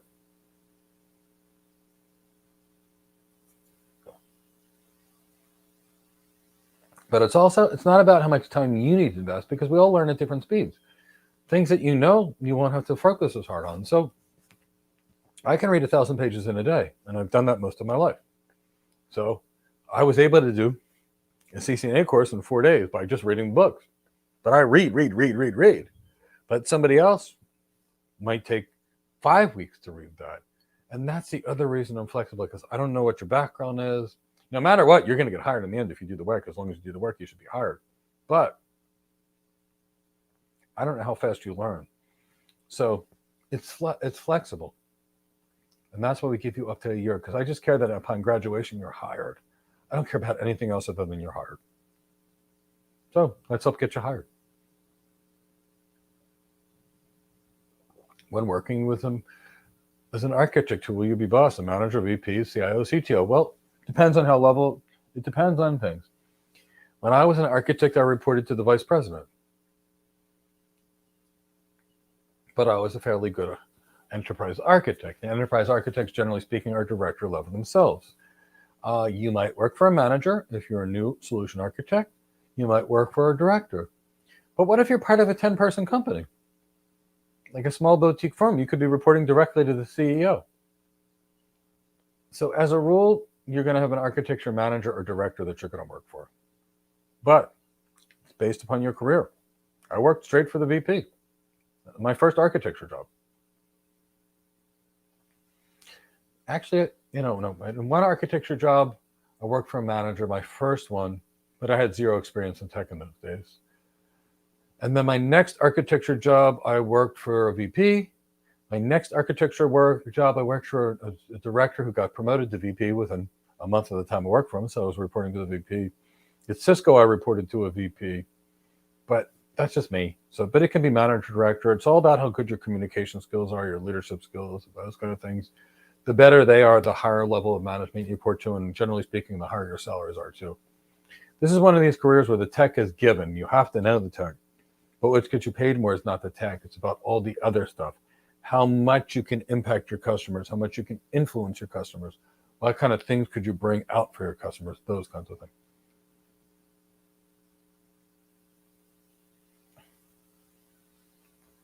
Then when, as a cloud architect, which member of the team will you bring with you when you meet with customers? Well, it depends who you're going to be meeting with the customer. So generally speaking, if you're going to meet with the C-level executive, it's going to be you and the account executive. If you're going to be meeting with regular people, it'll be you, the sales engineer, if there is one, and the architect that's going to meet with the customer. If you're meeting with a big customer, you might bring you as the cloud architect, the account executive as the coordinator. You might bring a cloud security architect with you, a cloud network architect, and some other architects if you're going to be in front of a big audience. And as a cloud architect, if you're going to do a proof of concept, you might bring 50 engineers with you to the meeting. So it could be that as well. So kind of keep that in the back of your mind. Bear with me. My phone's been beeping like crazy. I thought I had it on mute, but probably not. So let me just fix that so it doesn't keep beeping. It was Miss James. Mike, you really enjoyed our resume workshop I hosted a few weeks back. Will you have a similar event in the future? No, that was kind of a one-time thing. I really did it for my students. Plus, I wanted to invite to others what we do. That's not the kind of thing we do outside. That's really part of the Cloud Architect Career Development Program. What happened is that we had made it as a publicly facing thing. We got a ton of sales, and in addition to the ton of sales, we got about 80 emails that said, "Oh my God, Mike, I need this, but I can't afford it." So what we did is we basically gave the students that bought something much better than what they had actually paid for, and I decided to do it free. So that was kind of a once in a lifetime thing for us. Our focus is basically on getting our Cloud Architect Career Development Program and keeping it the best in the world as it is now, but we try to get it better every single day. And we struggle very hard to be able to sell at the lowest cost we have. I mean, we work really hard to keep our costs low. So we can provide a course which really would cost $40,000, $50,000 in the free market, basically a single day's pay for the cloud architect. And it's hard for my team to do that if we focus on too many of those free events. But we will be doing a lot of free things. I'm going to be bringing in a VP over at NVIDIA to talk about things that hiring managers really care about and how to get ahead. to help people that can't afford things. I'm also going to bring in a great cloud architect. His name is Ivan Tamba. I trained him. Loved the kid. He was in my first class. He was wearing a red shirt. Hi, I'm here, Mike. I just want to say hello. And when I saw that look in his eyes, I knew he would be hired. He was such a hard worker that when he was my student, he'd come from Cameroon to America at 15, was living with a family they met at the church. He was driving 90 minutes back and forth to school each day. He was serving food at a restaurant, and then he took my course, and then he interviewed with AWS, Elizabeth James, and wow, they hired him. But not only did they hire him, this was in December or January of last year, or before, I'm sorry. It was December and January when it occurred. And I remember he said to them, he said, I graduated college in May. Would you let me graduate college before I start? And they said, yes. They waited 6 months for 24-year-old Romanik Ivan Tamba to start his job. So I'm going to be bringing him here so you can hear his story, to be inspired and motivated and know that you too, regardless of your background, can be there. But that was a once-in-a-lifetime thing that we did for that. But I will be doing a practice interview session in October as well.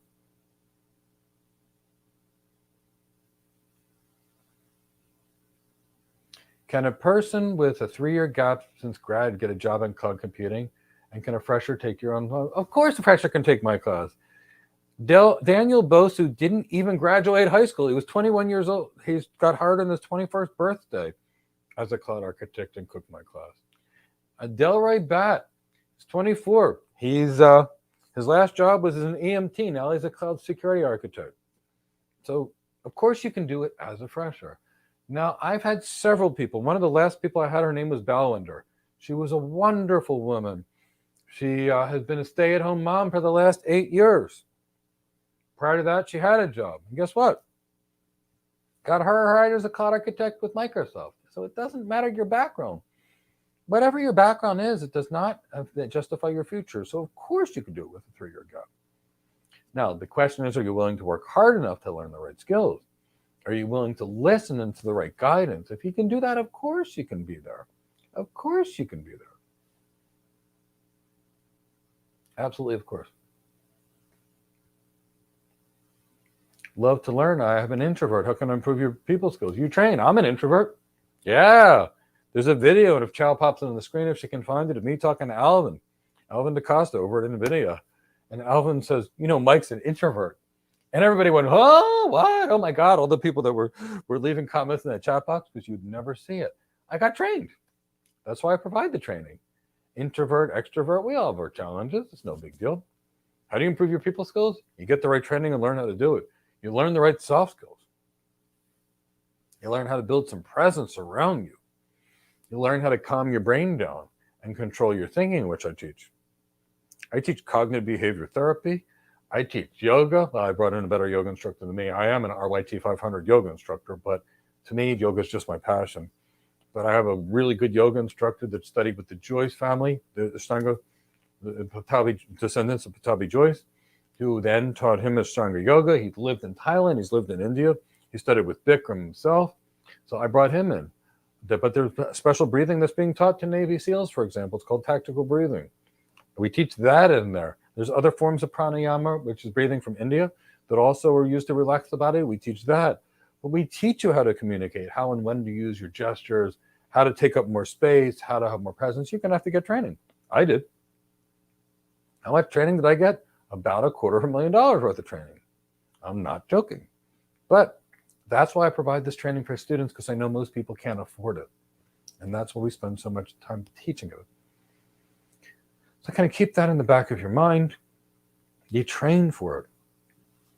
The way you improve things is training. You get a mentor, you get a guide.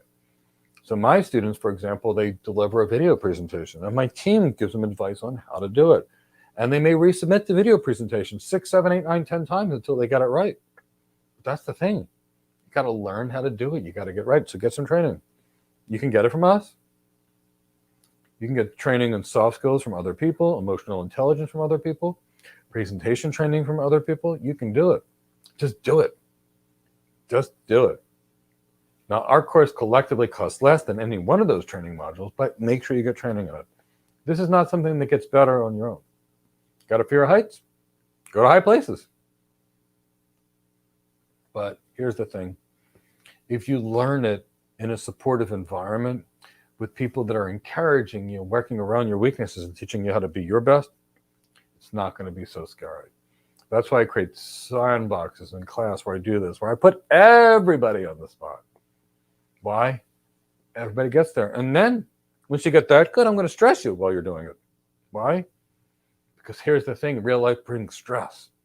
And if I teach you how to control yourself under stress, every day is easy. So that's the way I did it. 2 weeks ago, I gave people job interviews in yoga positions to make them stress. The students loved it. I used other techniques too, but we introduced stress into the equation after people are comfortable. So practice, practice, practice, but don't just practice. See, practice makes permanent. Practice wrong, you're practicing bad habits. Perfect practice makes perfect. So make sure you get a mentor. Get a soft skills coach if you're not training. Get somebody that can, we're not training, get somebody that can coach you on this. And guess what? You'll get there. You'll be there. You'll be like me, who used to be in the corner of a room in a party, to the person that was at the center stage, who's live on YouTube 3 times a week just answering questions, and you'll be comfortable with it. Want to learn? I'd love to train you because I love to teach. If you got questions, ask them. New in tech, what are the business applications? You're looking for a list? Every application that can transform a business, whether it be CRM, supply chains, various ERP systems, custom-built applications. There's millions of applications out there. You need to be aware of all the things that transform business. So I think the bigger question would be new in tech. It's not which ones you need to know. It's which ones you need to know for which situation. So first, you got to know the business. After you know the business, then you can know the business problems. After you know the business problems, then you can think about what applications help. So what problem are you trying to solve? That's the bigger question you need to ask. What problem are you trying to solve? You want to go on an interview? What are you going to be asked about? How do you prepare for the interview? So keep that in the back of your mind. The question, when you're trying to ask a simple question like this, what it shows me is you're not sure what the job is, and you need training, training, training, and more training. Somebody asked me in the chat box, how do I move 56 applications to the cloud the other day? And I said, you need training, because if you didn't know which questions to ask about the applications, what is their impact on the business, what kind of infrastructure are they using, what kind of performance do they have, well, just even where to begin. You can't just write down a list of questions for a job like this. You have to learn the business, and you need to do these things. So for me, it's getting the training to do it. It takes me 500 hours to teach these things that you're asking me here to my average student. 500 hours. And there's required reading too. And anytime I think some of my students need to know more, I probably make more videos for it. So, we're spending at least 500 hours. You're asking a question if it's just brand new. And I'm glad you're asking these questions, because now you're getting a feel for the career. How do you learn the applications? First, you learn the business. Then you learn which applications solve the business problems. So kind of keep that in the back of your mind. Up it up. Do you have an estimate for what the salary looks like for people who take AWS for the cloud job? I do, but here's the thing. A lot of that information I know is always confidential information, so I don't want to say that. But what I will say is this, up and up.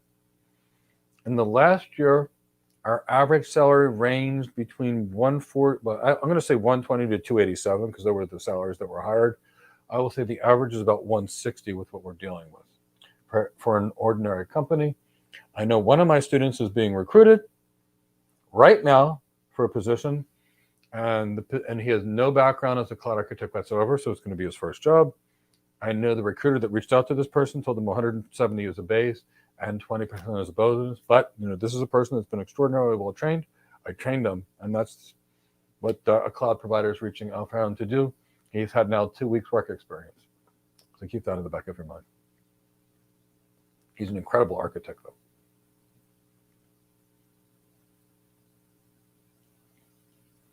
How does a student prepare for that? I don't know what that is. So I'm going to say, what are the business applications unified communications? You have to learn architecture. And as part of your architecture training, they will talk about this. So you're going to have to find an architect and take the course and take some training. So this is not certification training where they teach the name of a service and how to configure it. You can hire an architect and pay them $200 to $300 an hour to tutor you these things on these, but it's going to take you 400 or 500 hours, so I don't recommend that. Or you can get some good architecture training. And if you don't want to get good architecture training from us, a lot of the Ivy League schools have digital transformation programs where they talk about these applications. Yes, they will cost you about $30,000, but you can learn it there. You need this knowledge. You just can't do the job without it. So somebody's going to have to train you somewhere.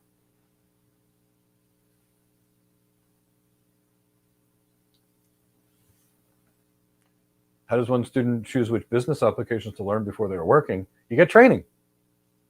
This isn't bored in your head. I wasn't born learning how to practice medicine, which I know how to do and have done. I got trained for it. I wasn't born as a network architect. I read 75,000 pages to get there.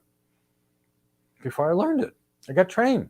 I spent $40,000 on courses and read 75,000 pages to become a network architect. That's how I learned it. How did I learn how to be a business architect?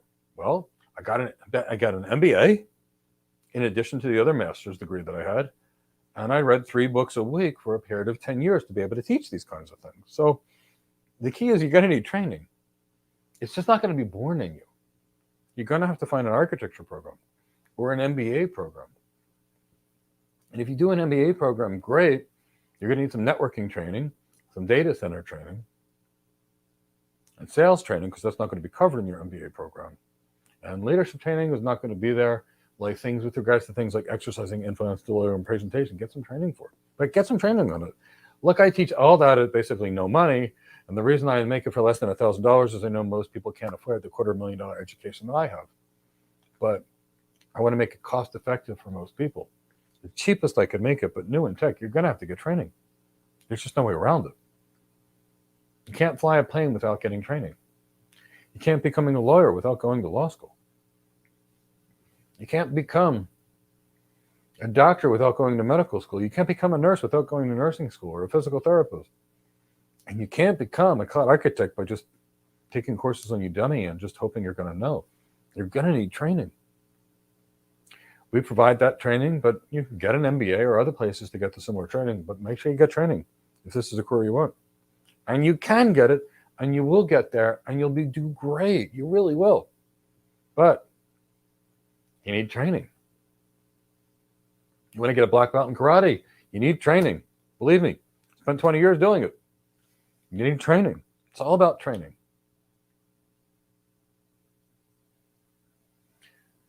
Chow, let's go to the next question. What is included in the proof of concept? Could you explain more, give a real life example? Thank you for so much time for your knowledge. Sure. Let's say I did a proof of concept for a voice, data, and video application, for example.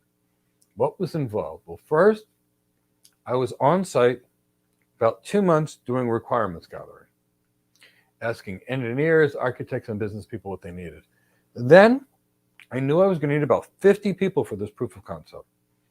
So what I did is I went to my manager. My manager and I reached out to several VPs throughout the organization, as well as the chief technology officer and even the CEO of this big Fortune 500 company. And we talked about the business case for me needing the team. We talked about the value of the sale to the business, the value of the press release to the business, because this press release could have influenced, hundreds of millions of dollars of sales per year.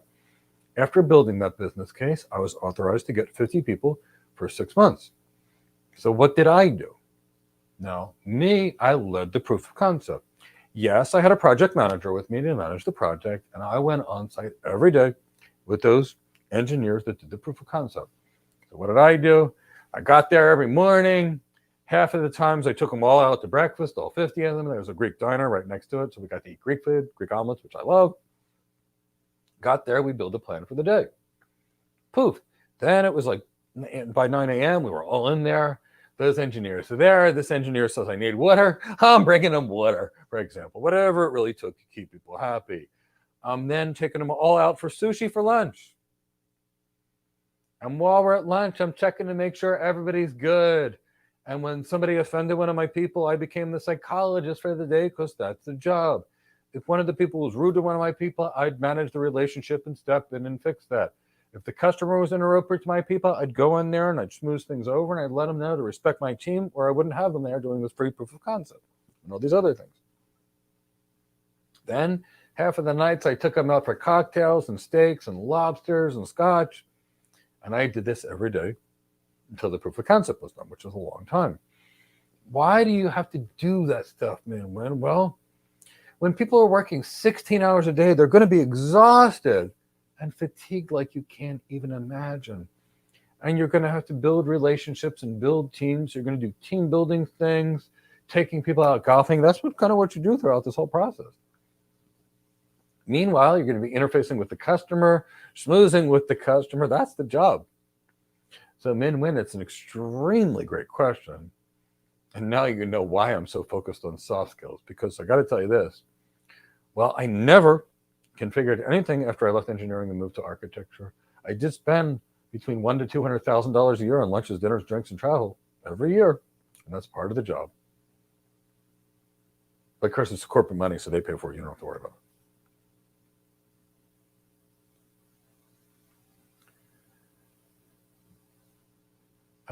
Emmett, well, two things. I've got lots and lots and lots of people hired with 0 certifications. Employers are not asking for certifications. Now, employers want experience, but what they care more about is competency. My students can take either. We provide the training for the AWS Certified Solution Architect Professional, as well as the Azure Solutions Architect Expert. For the people that are interested in security, we basically also provide 90% of the CISSP training inside of our actual classes. But, those are the certifications. But no, Emmett, employers are asking for competency. Competency. I've spoken to 6,000 hiring managers and recruiters. 6,000 of them. Not a single one said they wanted certifications. And the ones that said, I need certifications, said, Mike, I don't care about certifications. I don't hire on certifications, but I am a value-added reseller and I need somebody with certifications. So can you find me somebody with these certifications? But not because they're interested, only that. But 90% of employers that I've spoken to don't care at all about certifications. In fact, I actually have a video, Emmett, on what it's like interviewing a certified person. Because employers tell me, Mike, I don't want paper certification people. I want people that are competent. And I said, well, you know me. And they're like, yeah, I know your people. And then I sent them a competent person, and they got hired with no experience. So I had Jennifer recently that got hired with no experience. She did have one single certification. She was in mental health tech. I had Jermaine, a landscaper, who recently got hired with no tech experience. And he had one certification, the Azure Solutions Architect Expert. I recently had Del Rabat get hired as a cloud security architect with 0 certifications. We had Daniel Bosa with 0 experience get hired, but he had a certified solution architect professional. He did have that one. I had Jeffrey. He was a geologist who got hired with an AWS cloud practitioner and 0 experience. Ivan Tamba, he did have a certified solution architect professional, 0 experience when he got hired by AWS. A Coyote, I think, who just got hired by AWS, I'm pretty sure. He had the AWS Certified Solution Architect and no experience. I know he had no experience. Robert Welch just got hired as a cloud security architect, and the only certification he had was an AWS cloud practitioner. It's not about your certifications. But look, you'll get the professional or expert certifications in our course. We provide the training and encourage everybody to get one. But employers are not asking for certifications. Now, HR may be, but we don't go to HR. Our average person doesn't reach out for anyone. Robert, who's probably still on the call, will tell you he got 20 interview requests a day. No fancy cloud certifications there. What he had was competency and a good brand. So the amateurs are focused on their certifications. We're professionals at what we do. We're focusing on building the brand so the employee does not have to apply for the job. People come to him and he said, Robert, yes, I did. He just popped it in the chat box. We teach the employers come to you. We teach our students to show that they're experts to the industry, so people come to them. We're not fighting for interviews, Emma. My students are complaining, Mike, I got 30 interview requests this week. I'm not ready to interview yet. What should I do? And we're talking about instead, what do you do and need? For my students that are in there, the students in class, how many interview requests are you getting? Tons and tons and tons. All I care about is that you get hired. So I want you to focus on the right targets. Whether you're with us or not with us, focus on being great at your job. Focus on your attitude, your energy, your enthusiasm, your passion, and you'll get cloud hired. Just be great at your job. Chal, I can probably do one or two more. How long is your training program? It's as long as it takes up to a year for you to get hired. So what does that mean? Well, some people get through in 16 weeks. I've had several. Some people get through in 6 months. Some people get through in 8 months.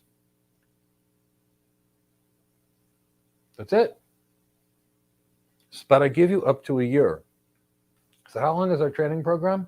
How long do you need to go through the 500 hours of training, master the competency, and get hired? See, I'm not obsessed with pieces of paper. I'm obsessed with getting my students hired. So we literally speaking have some people in there for a year, other people for 4 months. I had a Richard Afukar as a student. I had him for 3 weeks before AWS hired him. But that's not actually normal. That's special in a special case. So, and Child's saying she's got 10 recruiters asking for a resume right now. She's one of my students. She kind of works with me as a specialty intern sort of thing. But Child's amazing. And if you do what we teach you to, the world's going to come to you. You won't be hunting for it. And all I care is you'll get hired. And if you do the work, you should be hired. Because we don't quit on you, as long as you don't quit on us. I will give you a full year. Nobody else is crazy enough to give you failure. You can stay on my program for a full year, and guess what? I don't care. I'm not looking at the clock. Oh my God, Robert, I knew you were starting October 10th. I'm so excited. You got to come to Florida. We'll have a scotch or something like that. I'll take you to dinner. I'm so happy for you, Robert. It was wonderful working with you, but wow, I'm so excited to see it all come through.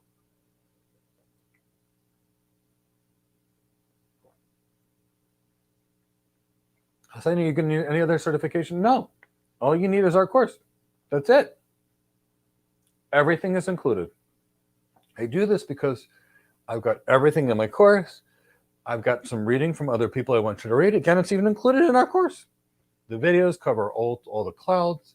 So nope, you're not going to need anything other than our training. And when you go through a training, if you don't know something, Google it like a student. If you're doing one of the labs and you don't know, read the documentation, which again is included in required reading. You're going to get everything you need. And if you do the work, you should be cloud hired in the end. Just do the work. Because while we have a great training program, it only works if you actually do the work.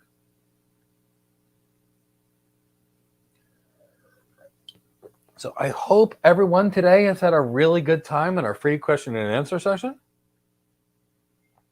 I'd like to remind you all of the following: the completely free How to Get Your First Cloud Job webinar on Thursday. We have a 30% off special for fall. Take advantage of it now and get cloud hired. My team will put the link to our website in there. Take advantage of this link and get hired. And my team can post the coupon code as well in the video. Sign up for the free AWS certification training, the Certified Solution Architect Associate, and the free AWS Advanced Networking. And that will be free training for anybody that's there. Of course, my students will probably be there as extra practice that week, but lots of other people will be there, and we do that completely free. And follow us on LinkedIn, because guess what? I've got a lot of special guests coming for you on October 12th. My team can put the sign-up list. We have Ivan Tamba over there from AWS coming in. We've got Alvin, a VP over at NVIDIA, coming in, and it's going to be an amazing time. So register for all these free things. Robert, I just saw your text. I can't wait to meet you too. I look forward to the day you come visit me. I don't travel that much because I was in an injury and have a hard time getting on enough airplanes. But you come here, I'm taking you to dinner, and I can't wait to meet you. And I'm so thrilled and grateful that you've done well.